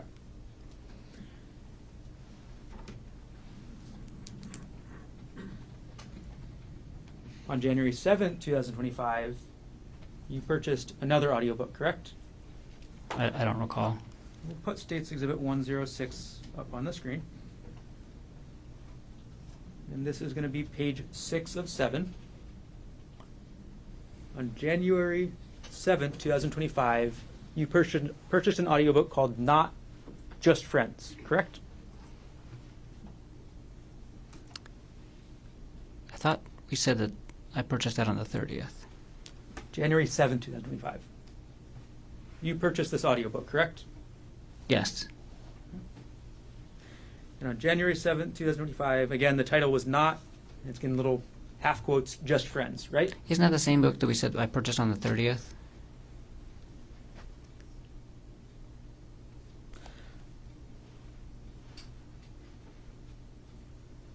Dr. Konig, you weren't asked about any books on the 30th of December, Okay. were you? I'm sorry. We've been talking about a lot of books and a lot of dates, but I agree. I purchased that book on the 7th. Okay.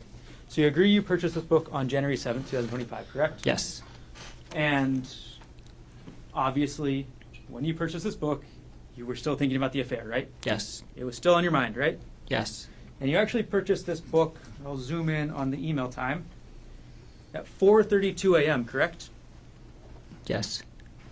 So at 4:32 a.m., January 7th, you're still thinking about this, right? Yes.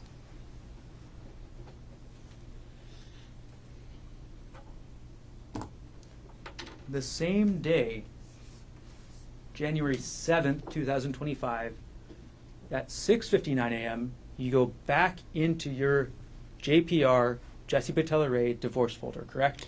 I have no recollection of going into the divorce folders from my previous divorce during this time. Again, no recollection? No recollection. We're going to publish dates 113 at page 3. Can you take a look at that? Yes. All right. So this is a file name 2012 or 2012-412 Ghent plane ticks, correct? Yes. The document we're talking about is a plane ticket to go to the city of Ghent in Belgium, correct? Yes. And that's a trip that you and Jesse Patella Ray took together, right? Yes.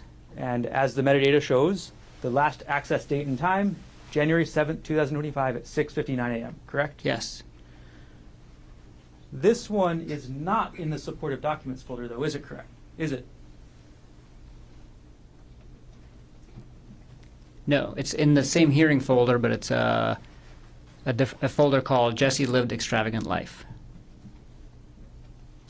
Jesse being the woman you were divorcing at the time, correct? Yes. You made a folder called Jesse Lived an Extravagant Life, right? That's correct. You were a little bitter at the time you made this, right?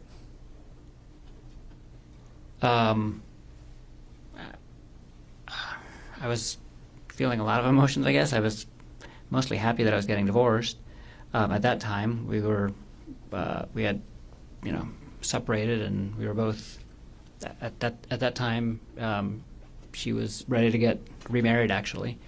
And this folder- And I was moving on, and I wasn't really feeling bitter, but the folder name is descriptive of what's in it, not of my feelings at the time, I guess I would say. Okay. You made the name on the folder, right? Yes, And you say it's descriptive of the documents inside, correct? that's correct. So that means the documents inside are your evidence of how extravagant your ex-wife's life was, correct? That's correct.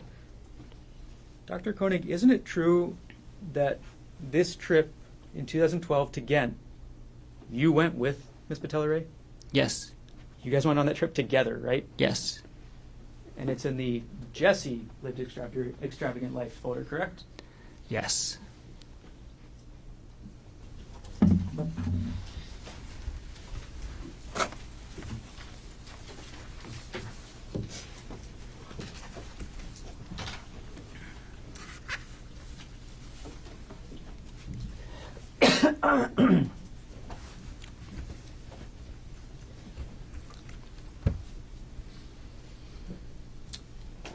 Good afternoon. Good afternoon. I'm going to publish Dates Exhibit 115, page 1. All right, Dr. Konig, isn't it true that on January 9th, 2025, at 9:10 p.m., you used the Microsoft Edge browser to log into Arielle's computer backup?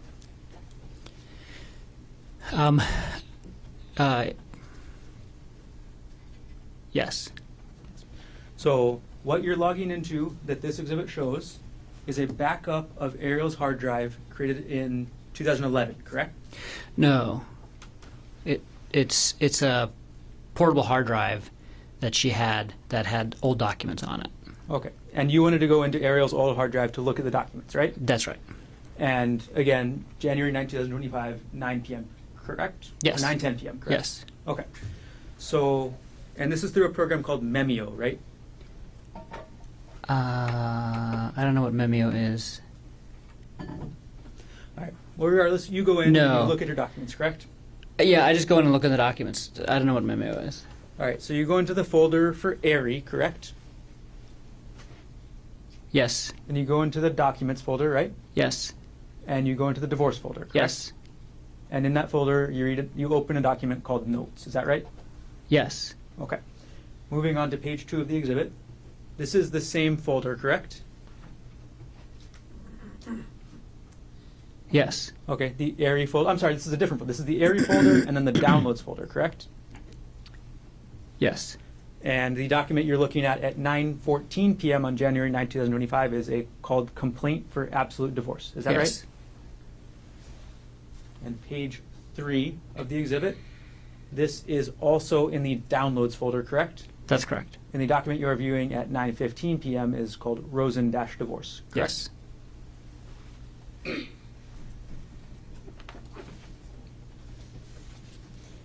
And again, these were all on Arielle's external hard drive, correct? Yes. On February 3rd, 2025, you go back to your prior divorce folder, is that correct? I don't recall that at all. Publishing States Exhibit 113, page 4. On February 3rd, 2025, you go back to your divorce folder from your prior divorce to Jessica Patella Ray. Is that correct?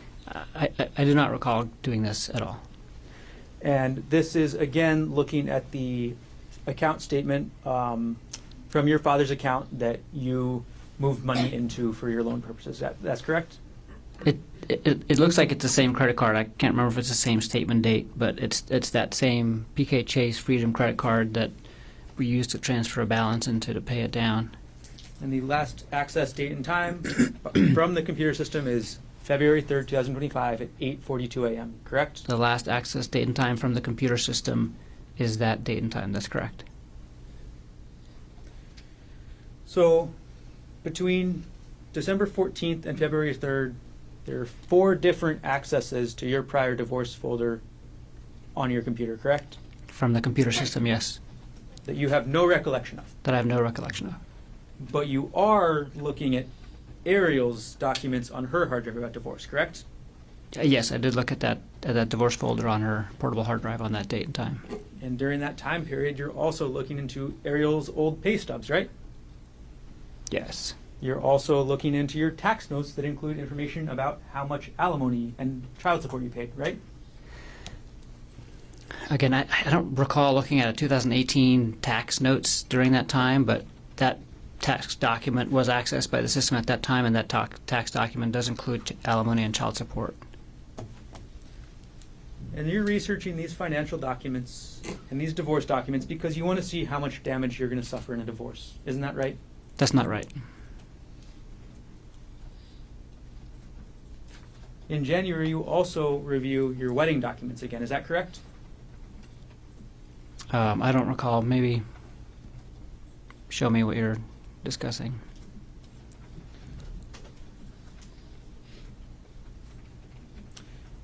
On January 22nd, 2025, you access your wedding spreadsheet again, correct? I might have. I don't specifically recall. Published dates 124 at page 11. The access date is January 22nd, 2025, correct? That's correct. And this is another spreadsheet with the same material we talked about earlier, correct? Yeah, that's another Guest list, right? version of the wedding spreadsheet. Yes. It's got your guest list on it, yes? Yes. It's got your task that each of you have to do. Yes. It's got the financials, right? Yes.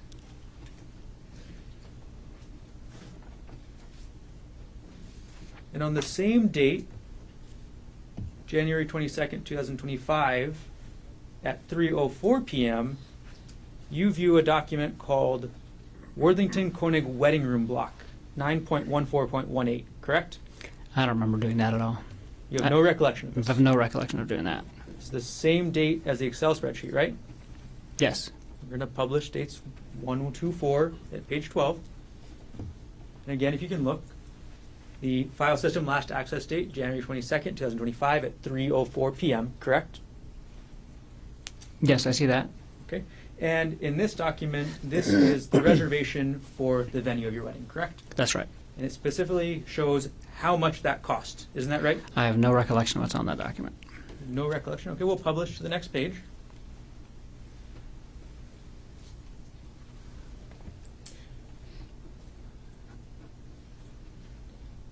There's a table in the middle right here, isn't there? Yeah, and that's the guest room block, so that shows if our guests decide to stay at that hotel, what they would pay under the wedding rate for those 3 different rooms. We'll move on to the next page.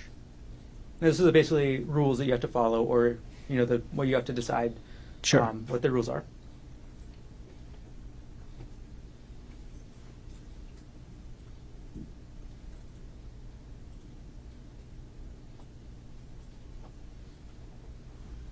And this has an anticipated revenue section, correct?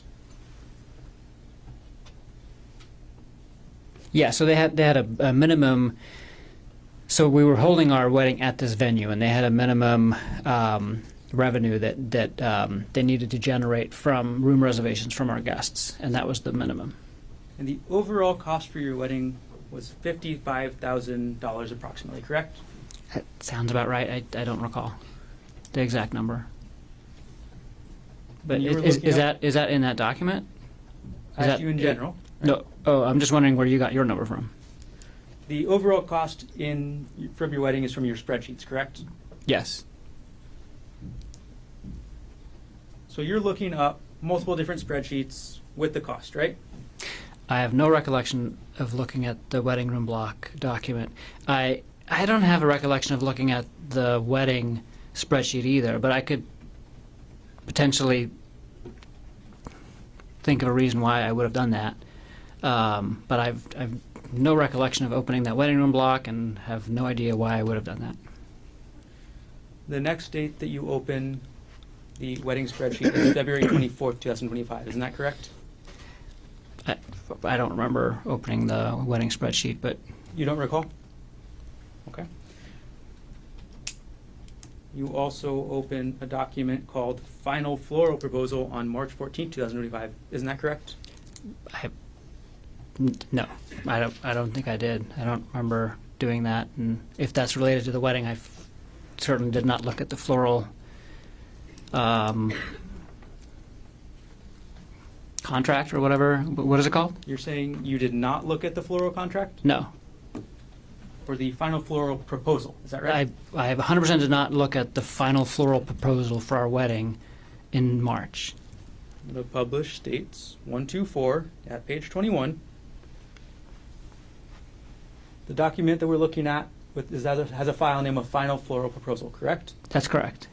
File system, last access date and time, March 14, 2025. Yeah, the computer system accessed it on that date and time. I have no recollection of opening this document and looking at that date and time. The computer system did all this. Yes. The computer system opened this document, is what you're saying today. I'm not sure what Where the does computer access system go? did. It says Okay. accessed. That is what the computer It says system. access.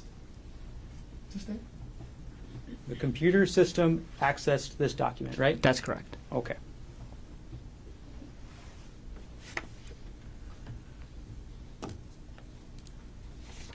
On January 22nd, 2025, you viewed a UBS portfolio detailing your and your wife's retirement accounts, correct? That's correct. And that was a statement from December 2004, correct? 2004? 2024, correct? Yes. So in December 2024, you get the UBS statement detailing how much you and your wife have in your retirement accounts. Is That's that correct. right? Yes. And you review that on January 22nd, 2025. Yes, I do remember that. And this is actually within a month of getting the statement, right? That's right. It makes sense to review the statement, within a month of getting it, right? Yes. Do you remember the figures in the statement? I do not. Would it help if we go through them together? Yes. Okay. States 126. We'll publish starting with the first page. This is just the metadata again that shows you you accessed this on January 22nd, 2025, correct? Yes. And again, statements from December 2024, right? Yes. Okay. We're going to look at a page detailing your Roth IRA, your Roth IRA next, okay? Okay, here's a summary page, correct? Yes. All right, and Gerhardt Konig, you have in this UBS account an Roth IRA value of $8,066.95, correct? That's correct. Arielle Konig has a Roth valued at $74,974, correct? That's correct. Arielle Konig has a second IRA valued at $164,500.76, correct? That's correct. for your account, that's a little over $8,000. Arielle is the sole beneficiary. Is that right? That's right. Anything happens to you, she gets 100%, right? That's right. For Arielle's Roth, the one that's about $75,000, you are the sole beneficiary, right? That's right. Anything happens to Arielle, that money goes to you, correct? That's correct. For Arielle's IRA, valued at $164,000 approximately, you are also the sole beneficiary, correct? That's correct. Anything happens to Arielle, that $164,000 goes to you. Is that That's right? right.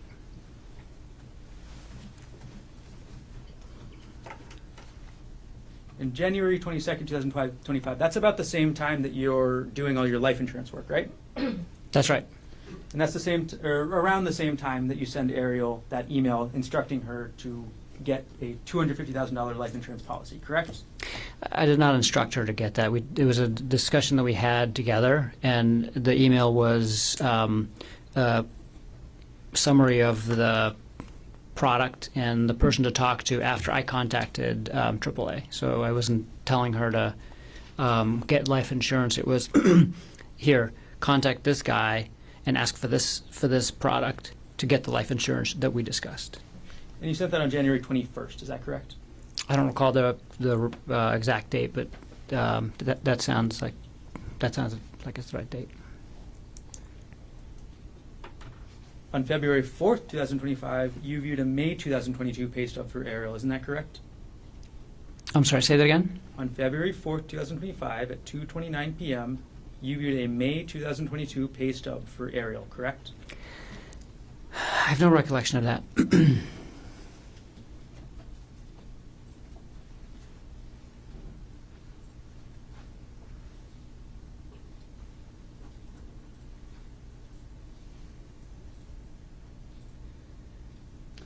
We'll publish States Exhibit 125 at page 22. This is the metadata, correct, Dr. Konig? Yes, And again, the document we're looking at is a pay stub, correct?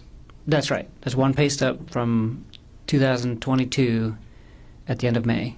And this is in your taxes folder on your computer, right? Yes, that's in the shared drive in the taxes folder. That's correct. Your testimony today is you have no recollection of looking at this. I have no recollection of looking at this. And the information contained in this pay stub is only the amount Arielle got paid that 1 month, For right? that 1 month, correct. Yeah, it doesn't make any sense that I would have looked at 1 month of pay stub data from 2 years ago at that Wouldn't make time. any sense, right? It would not.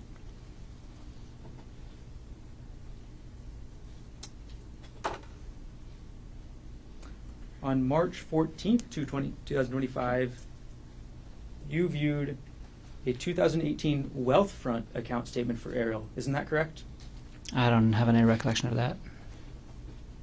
Published States Exhibit 125 at page 24. Now, again, this is about a 2018 statement, correct? That's correct. And this is a statement for an account, a retirement account, or sorry, an investment account belonging only to Arielle. Isn't that correct?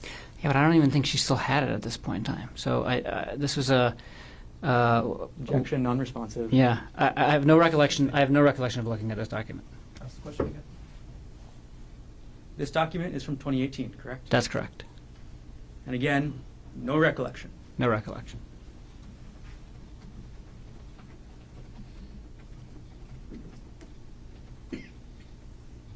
On March 16th, 2025, you viewed a document, again, about Arielle's retirement accounts, correct?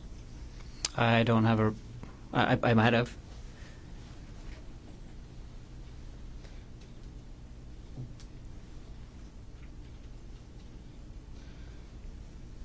In a published States Exhibit 125 at page 36. On March 16th, 2025, you accessed a document that belongs, or that is about Arielle's financials, correct?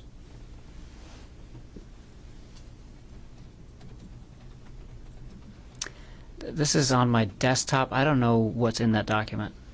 So this document isn't actually even in your taxes folder, right? Right. This is on my desktop.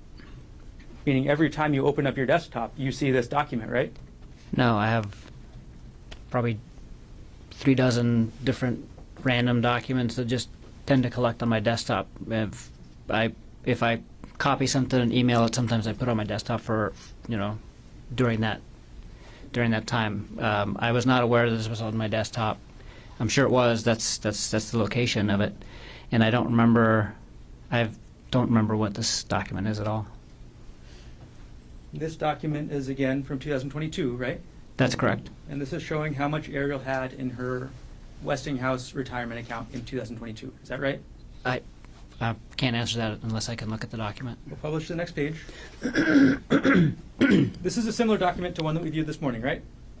Yes. Okay, and it tells you in the top right, which I'll zoom in on, how much Arielle had in her retirement account as of a certain date, correct?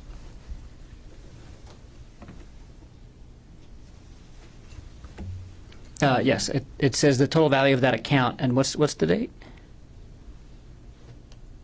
The date was, the account summary shows 2022 in November, correct? Oh, yeah. So this document is about Arielle's retirement account from November 2022, correct? That's correct. Yeah, I remember looking at this. I did look at this. Okay, now you do remember looking I at do, this. yes. Okay. And November 2022 is a couple years before March 2025, correct? That's correct. It's 2.5 years, right? Yes.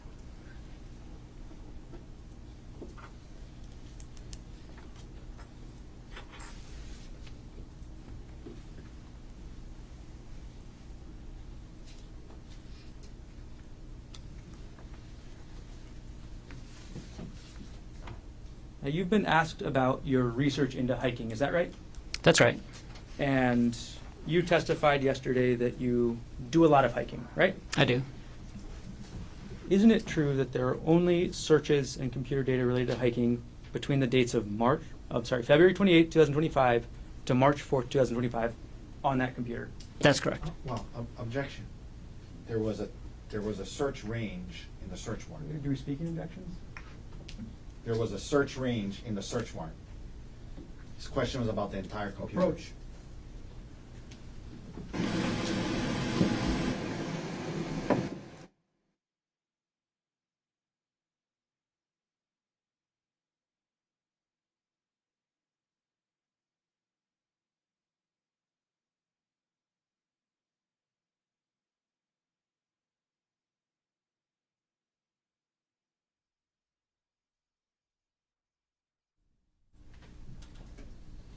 Let's limit the time frame, Dr. Konig. Between December 2024 and March 2025, the only data related to hiking from your computer is for those 5 days, correct? That's correct.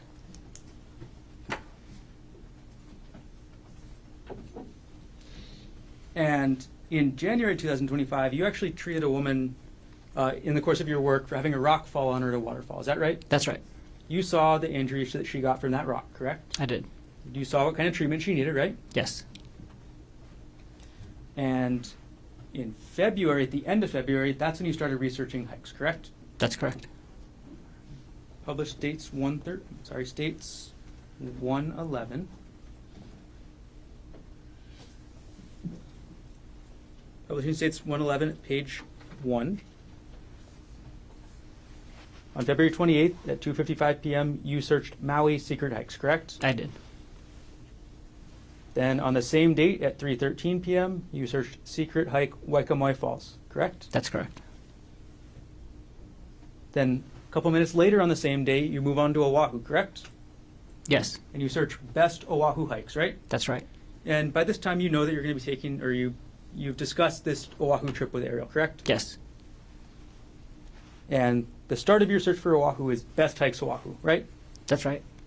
And then you go to a website called alltrails.com, correct? Yes. And you filter to Hawaii first, right? Yes. And then Oahu, correct? Yes. And the title of that website is the 10 best trails and hikes in Oahu. That's right. Okay. The Palipuka Trail is not in those 10 best trails, is it? I can't remember, but I don't think so. Publishing next page to page 5. So February 28, 2025, 3:30 p.m., you click on a YouTube link titled Easy Hike on Oahu, Makapu'u Lighthouse Trail. Is that right? That's correct. And just a couple seconds later, publishing the next page, again at 3:30 p.m., you click on a different YouTube link for the top 10 easy Oahu hikes for everyone. Is that right? Yes. So first you look at best hikes, right? Yes. And then you see these 2 YouTube videos for easy hikes, right? Yes. You don't watch these whole videos, right? Probably not. You don't watch these videos because at next page, 7 out of 10, 3:31 p.m., you're looking up difficult hikes, right? That's right. Because easy hikes is not for you, right? Yeah, the hikes that I found on the Easy Hikes website wasn't what we were looking for. Difficult hikes are generally more dangerous, right? Sometimes. Difficult- Sometimes they're just longer. Difficult hikes have rougher terrain, right? Sometimes. Difficult types have higher drop-offs, right? Not necessarily. Difficult hikes can have more exposure, correct? They could. And these difficult hikes, these are the kinds of hikes you were interested in, right? Yes. Now, your search for difficult hikes brought you to a website called journeyera.com. Is that right? That's right.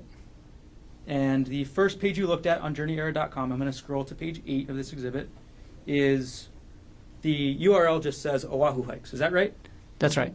And again, you're visiting Journey Era on February 28, 2025, correct? Yes. So this is still the first day that you're researching hiking, correct? That's correct. And moving on to the next one, next page, page number 9, you end up going to a page on journeyera.com saying the 35 best hikes on Oahu, the ultimate guide, right? Yes. Although the URL talks about the Stairway to Heaven, this is actually a list of 35 hikes, correct? Yes. Okay. And on that list, you see the Palipuka hike, correct? Yeah, among 34 others. And then on March 3rd, 2025, you go back to the journeyera.com website. Is that right? That's right. And this time you're going to look at the Palipuka hike page specifically, correct? That's correct. Okay. March 3rd, 2025, 7:19 a.m., correct? That's correct. Okay. And you've seen the website you looked at up on the screen, yeah? Yes. Okay, we're going to put it up and go through it together.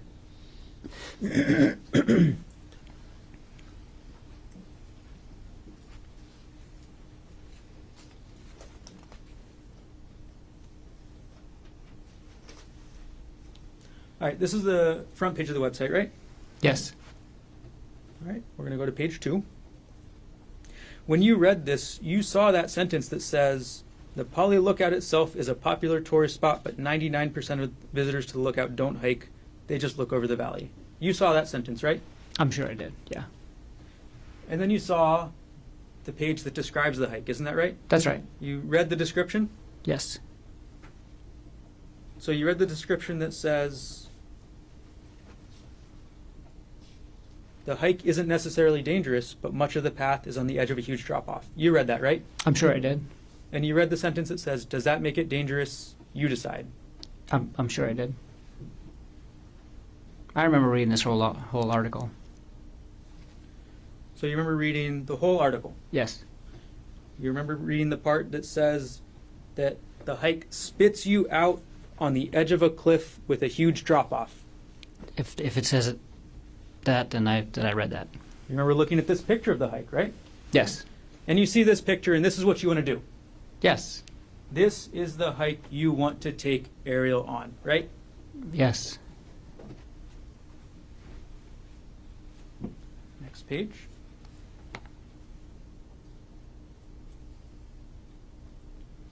In this page, the author describes and shows a picture of themselves enjoying themselves, right? That's right. They're looking out over the entire windward side, is that right? That's right. And this picture on this side has the puka, is that right? That's right. And this is at the end of the hike, right? I assume so. Actually, from what I've remember from the description is that you can keep going past this for a little while still, but it's close to the end. And I've never- this is I've never ultimately been where there. you want to take Arielle, right? Yes. this was the plan, to take her to this section, correct? Yes. And to take Arielle to this section of the puka, you have to take her through this section, correct? Yes. You have to take her along this trail, along the cliff. Is that right? Presumably, I never got to this point in the trail, but according to the pictures, yes. You never got this far in the trail, right? No. The plan was to get that far in the trail, though, right? Yes.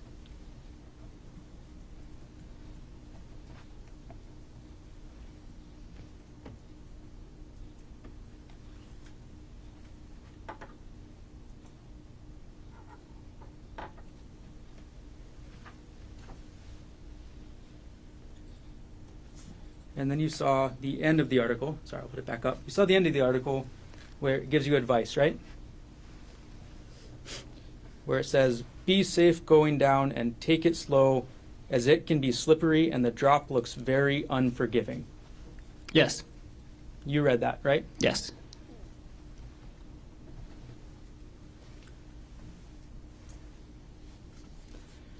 Now, while this is all going on, you've also been working on updating the insurance, correct?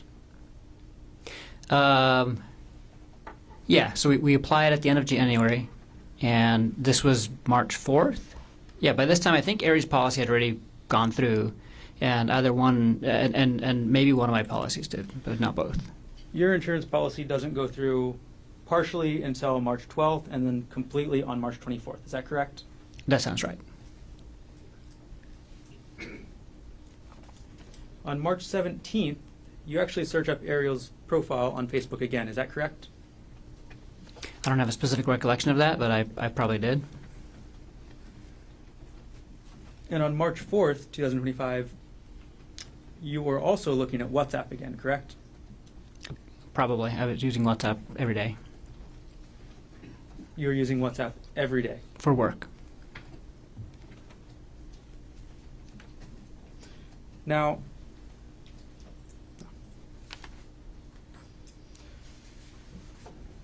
okay. And you testified yesterday about your work bag and the medication that was in it, right? Yes. Okay. And you testified that your work bag is used for when you're on call, correct? That's correct. And you testified that you normally keep medication in there to provide if it's a rush situation, right? Yes. And the medication that you keep there can be dangerous, correct? That's correct. The medication that you keep in that bag can kill somebody, right? I'll have to look at the medication that's in there, but a lot of the medications that I use at work can be lethal if not given appropriately. Well, it's published States Exhibit 98. Can you see the vial on the bottom right of this bag? Yes, I can. Do you need me to zoom in so you can read the label? No, I know what that is. The trade name of this drug is called Diprivan, is that correct? That's correct. The actual name of the drug, or the scientific name, is called propofol, correct? That's correct.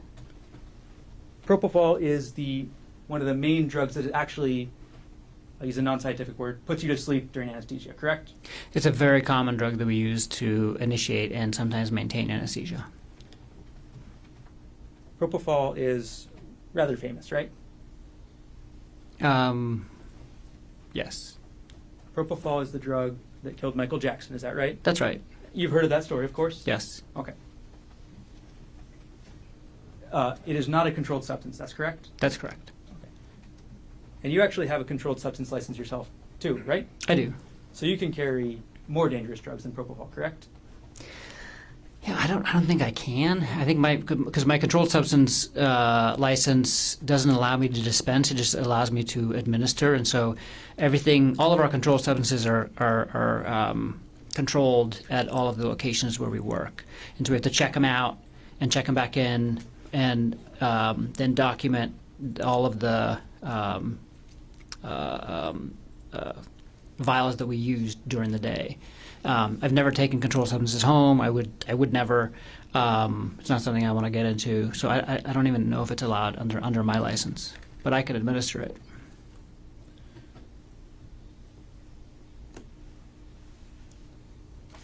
All right.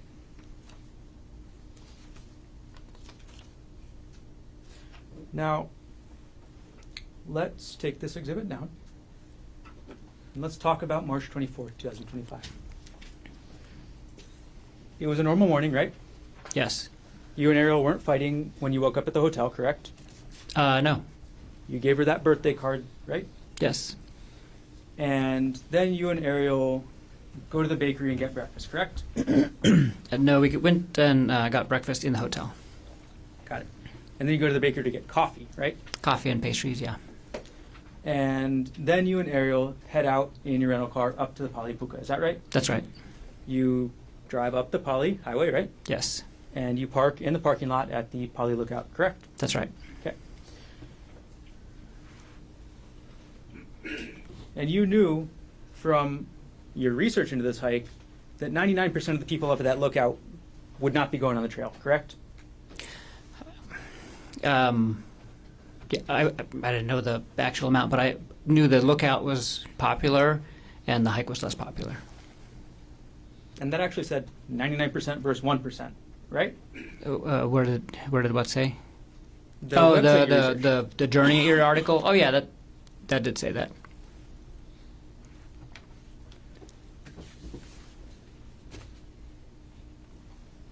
The website even told you, does that make the hike dangerous? You decide. Is that right? No, the website when the website said that, it was talking about the trail being next to a cliff, not the trail being some isolated, secluded spot that there's no people. The website said you decide if the trail is dangerous, correct? No, the website said specifically, it's not dangerous if you stay on the trail, but if you don't stay on the trail, you might fall off the cliff. Is that dangerous? You decide. And you saw that cliff, right? I did. On the picture, And you saw that cliff was at minimum several hundred feet high, correct? yes, You know, common sense tells you somebody falls off that cliff, they're going to die, right? that's correct. And the website even tells you that the hike spits you out on the edge of a cliff with a huge drop off. Is that right? That's right. And that photo that we looked at shows the trail going right along the cliff edge, correct? For parts of it. And this is the hike that you wanted to take Arielle on for her birthday, right? Yes. You wanted to go through the start of the hike, correct? I'm sorry. Can you say that again? You wanted to do more than just start the hike, correct? I wanted to do more than just start the hike. That's correct. You wanted to do the whole hike, is that right? That was the plan.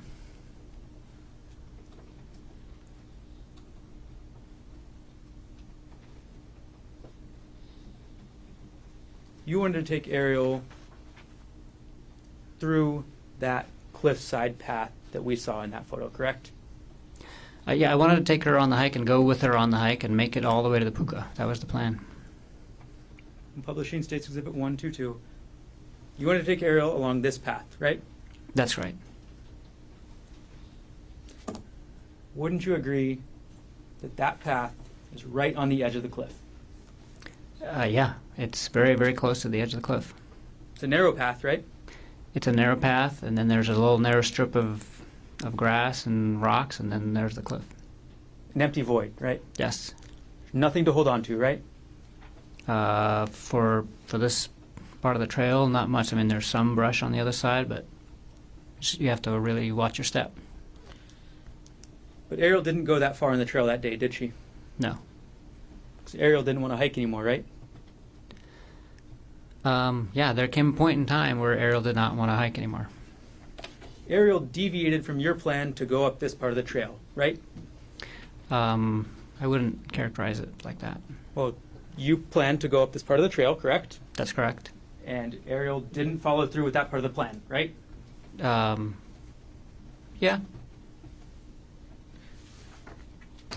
And at some point, you actually continue up the trail yourself, right? That's right. Without Arielle, That's right. on her birthday. That's right. But she didn't follow you, correct? No. She didn't follow you up to this narrow trail with this massive cliff, correct? That's correct. And then you went back down, isn't that right? That's right. and you saw that she was still there, right? Yes, And it was a surprise to you, right? it was. It was a surprise to you because you still had a chance to go through with your plan, right? What plan are you referring to?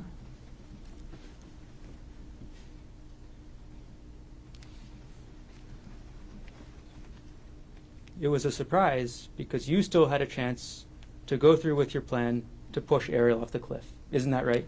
That is not right at all. The area where you and Arielle ended up still had a massive cliff next to it, correct? Yes, The area where you took the selfie had a massive cliff behind it, correct? that's correct. It would work just as well as the area in this photo to push somebody off, correct?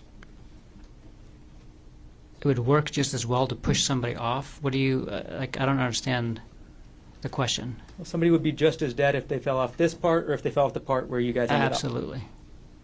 Yes? They would be as dead falling anywhere along this trail because the cliff is extremely high. I'm going to take these a bit down.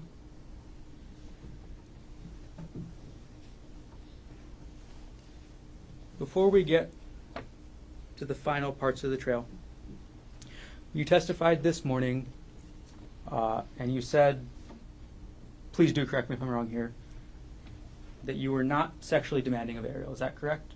That's correct. That is your testimony. Yes, You and Arielle went to couples counseling, isn't that correct? that's correct. And when you went to couples counseling, oh, you testified about the counseling yesterday, right? Yes. Can And we approach Sharon?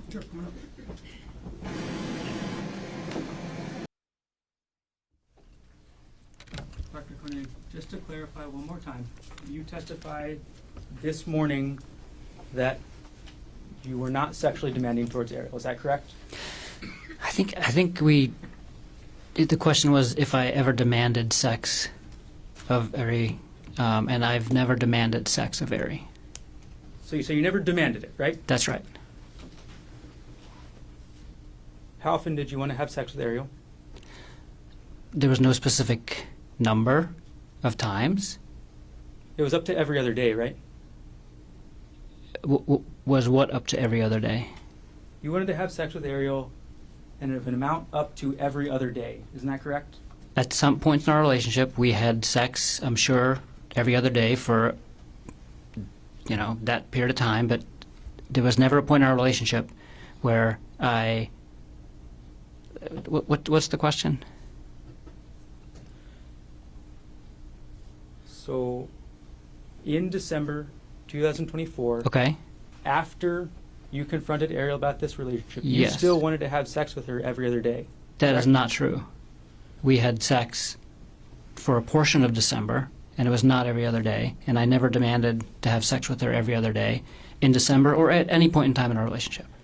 And after December 24th, she did not have sex with you again, correct? After December 24th, we did not have sex again. And you testified yesterday that you went to couples counseling, correct? That's correct. And you testified that there were other issues, right? That's right. And one of those issues was an intimacy issue, correct? That's correct. Okay. And the couples therapist you saw, at least one of them was named Gemma Cannon, correct? That's right. And she had a meeting with you in December 2024, right? She met with both of us on December 27th. December 27th. So this is the same day as you've had this continued fight with Arielle, right? We had, I would say, two arguments, two big arguments in December, and one was around the middle of the month, and the other one was on the night of December 26th, and then we argued about it again on the morning of December 27th, right before counseling. That's correct. So you went to counseling with both you and Arielle, correct? That's right. And you both told the counselor what your problems were, right? Yes. And the counselor, Miss Cannon, Objection. If we're getting hearsay, if we're getting into what somebody else said. The substance is not coming in. Overruled. Excuse me? No. It's not substantive. Overruled. okay, so you and Arielle both told the counselor what your problems were, right? Yes. Your problem was the same problem you've talked about a lot already, right? The Yeah, emotional affair. The main issue that I wanted to address was the aftermath of the emotional affair, which included a lot of different issues in our relationship. It wasn't just one thing. It was a big kind of. It was a. And Arielle also stated what her problems were, right? That's right. And the counselor listened to both of you and came up with a plan. That's right. That's right. And the counselor's plan was to deal with the intimacy issues first, correct? The counselor's plan was to deal with the issues that Arielle brought up first. Yes. That was the intimacy issues. Yeah, part of it. And then she would deal with the affair afterwards, right?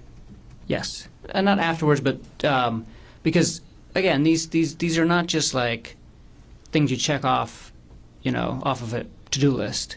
The affair was causing a lot of issues in our relationship, and addressing those issues were going to take probably years. And the issues that Ari brought up, similarly, was also not just going to be a check off the box thing, and it's probably going to take some time.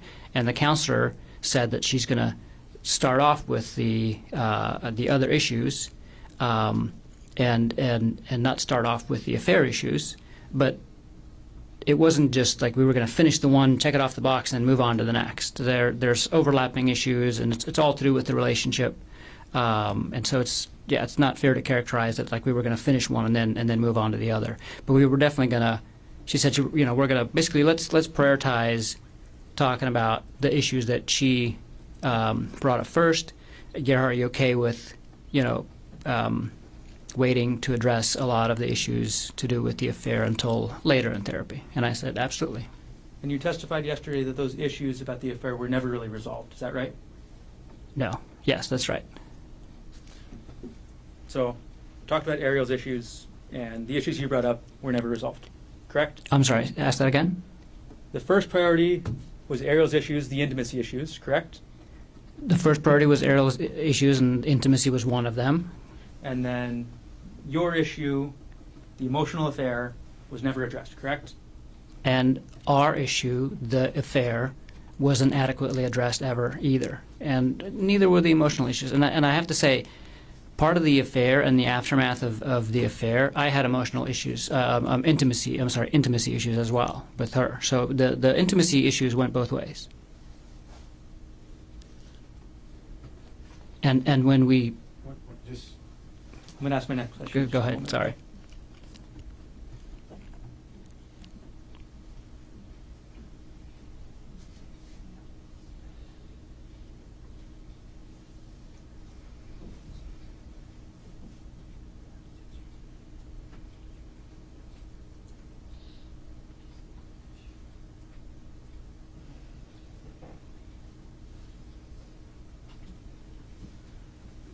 Okay. Let's go back to the hike, Dr. Konig. Okay. March 24th, 2025, you testified about the hike yesterday, correct? Yes. You testified that you and Arielle had a massive argument, right? Yes. You testified that on her birthday, Arielle brought up the subject she knew would upset you, right? I'm sorry. You didn't testify to that, but that is what happened, correct? That is what happened, yes. You testified that Arielle brought up that she wanted to go back to work and speak to Jeff Miller again, correct? She was still working, so she wasn't trying to go back to work. She wanted to start traveling with him again. And your testimony is that this is what Arielle decides to bring up on her birthday trip with you, right? Yes. And that she decides to bring this up on the Palipuka Trail, right? That's where she brought it up. That's correct. So you testify that you have this argument, you separate, and then you come back together, right? Yes. You take this selfie right by the cliff, correct? Yes. And then you testified that Arielle pushed you, right? Yes. And you testified that you could barely hold on, right? I almost went off the cliff. And then you turned around and you testified that Arielle was 5 to 10 feet away, right? By the time I turned around, she had backed away, and she was not. And yeah, that was part of why I was concerned that that was a shove and not a accidental thing. And then you approached her, you went towards her, I did. So you think you about get pushed off a cliff, and then you go 5 or 10 feet to get to Arielle, right? I moved towards her. That's correct. And then you say that Arielle pulled you onto the ground, right? That's correct. You're bigger than Arielle, right?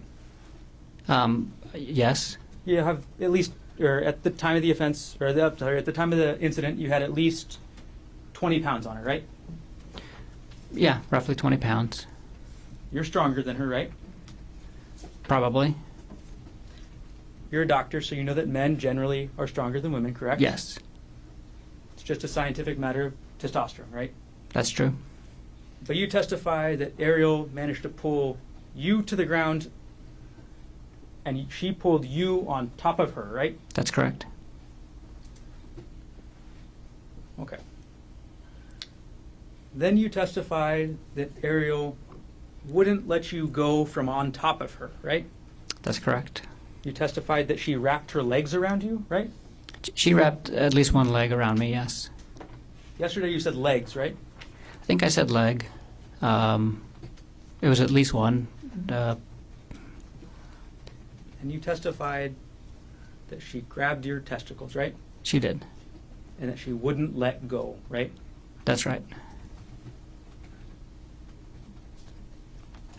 All this time, you were on top of her, right? That's correct.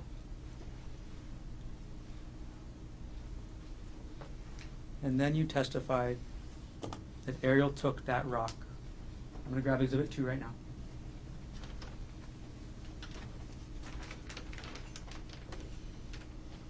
You testified that Arielle took this rock and hit you in the face. Isn't that right? That's right. And you said the first hit, she got me kind of good, right? That's right. And you said she kept trying, right? That's right. And you testified you tried to start blocking it, right? Yes. And you testified she actually got a couple more hits in, right? Yes. So, but you don't know how many hits, right? No. One good hit to the side of your face, correct? That's right.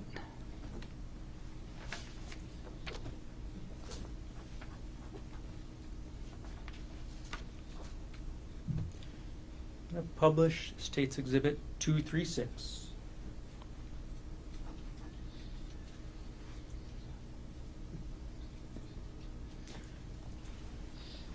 This is a photo of you from March 24th, 2025, correct? That's right. This is immediately after the police arrested you, right? That's right. This is the closest photo of you after Arielle hit you with this rock, right? That's right. Publish alongside State's Exhibit 1.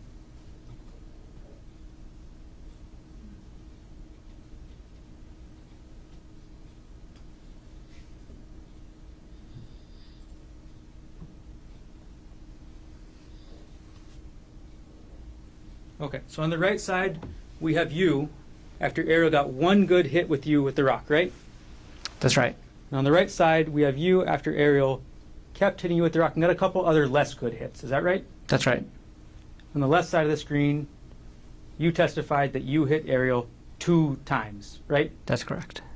On the left side of the screen, we have the results that you say you hit her only 2 times, correct? That's correct. Let's move on to the next day. We're going to publish State's, I'm sorry, not the next day. We're going to publish State's D30 on the right side. I'm sorry, Defense 30 on the right side. Okay, look at the right side of the screen, please. This photo on the right side of the screen is you at the hospital, correct? That's correct.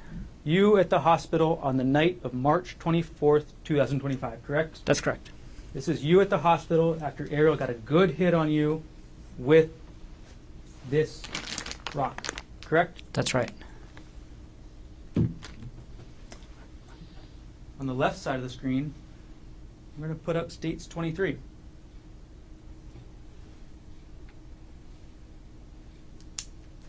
This is Arielle at the hospital, correct? That's right.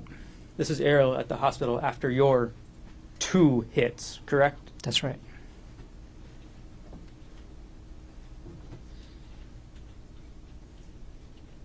And you say only 2 hits to Arielle, right? I only hit her 2 times.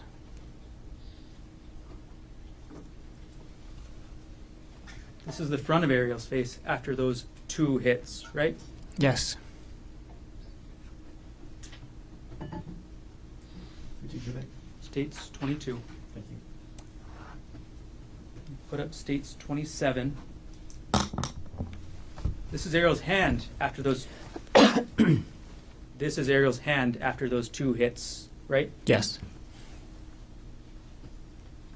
And lastly, we'll put up on the left side states 1, 2, 8.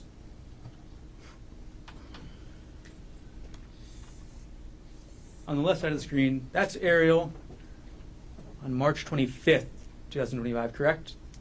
I don't know when that picture was taken, but I'll take your word for it.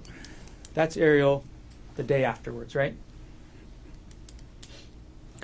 Like I said, I don't know when that picture was taken, but I'll take your word for it. We'll publish on the right side states 239.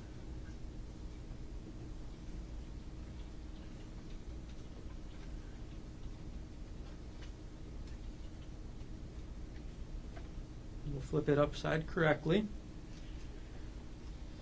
And this is you again, correct? Yes. This is you on March 25th, 2025, right? I think that was like the night of, like just after midnight, but it was after the previous picture. That's right. This is you one day after Arielle hit you really good with this rock, isn't it? That's right.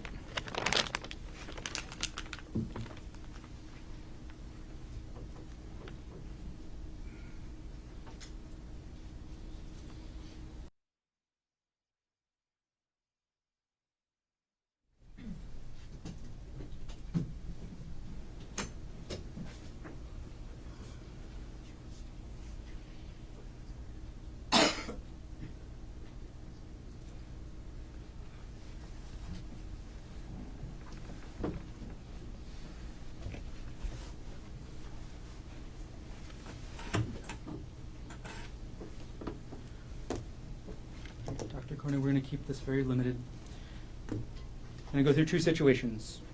Situation 1, if Ari divorces you, you're likely going to be paying child support, correct?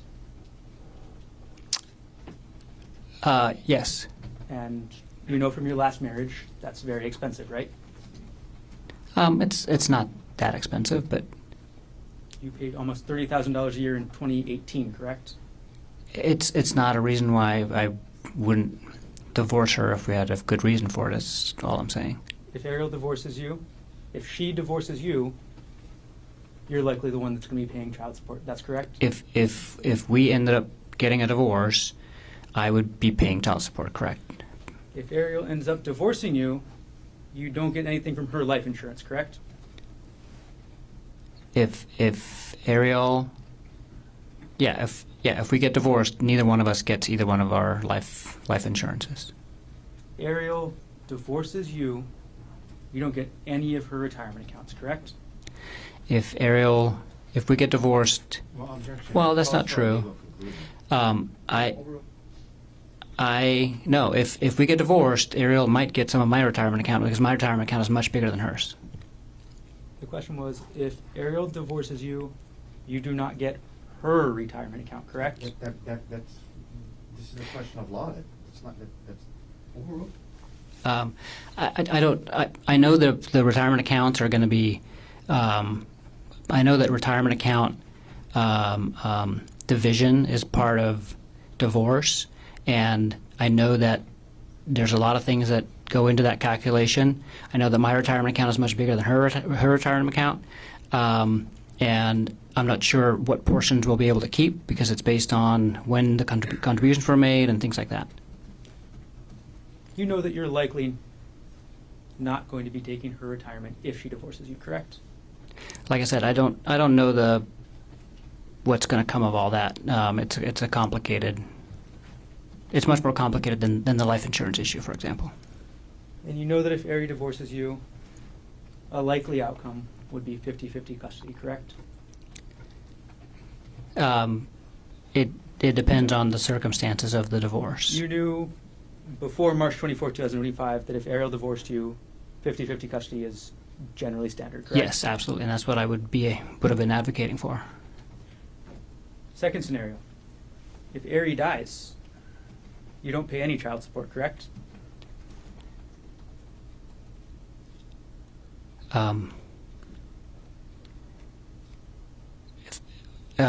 If Ari died when?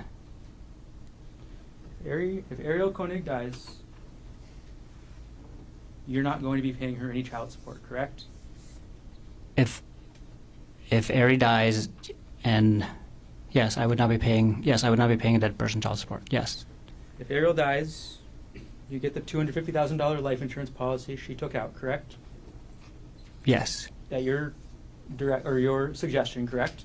Not my suggestion to take out the life insurance policy. It was a joint decision.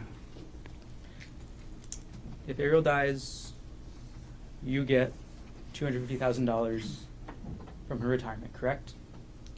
Yes. As the sole beneficiary, correct? Yes. If Arielle dies, you get full custody of the kids, right? If Arielle dies, I'm the only parent left. Yes. No further questions.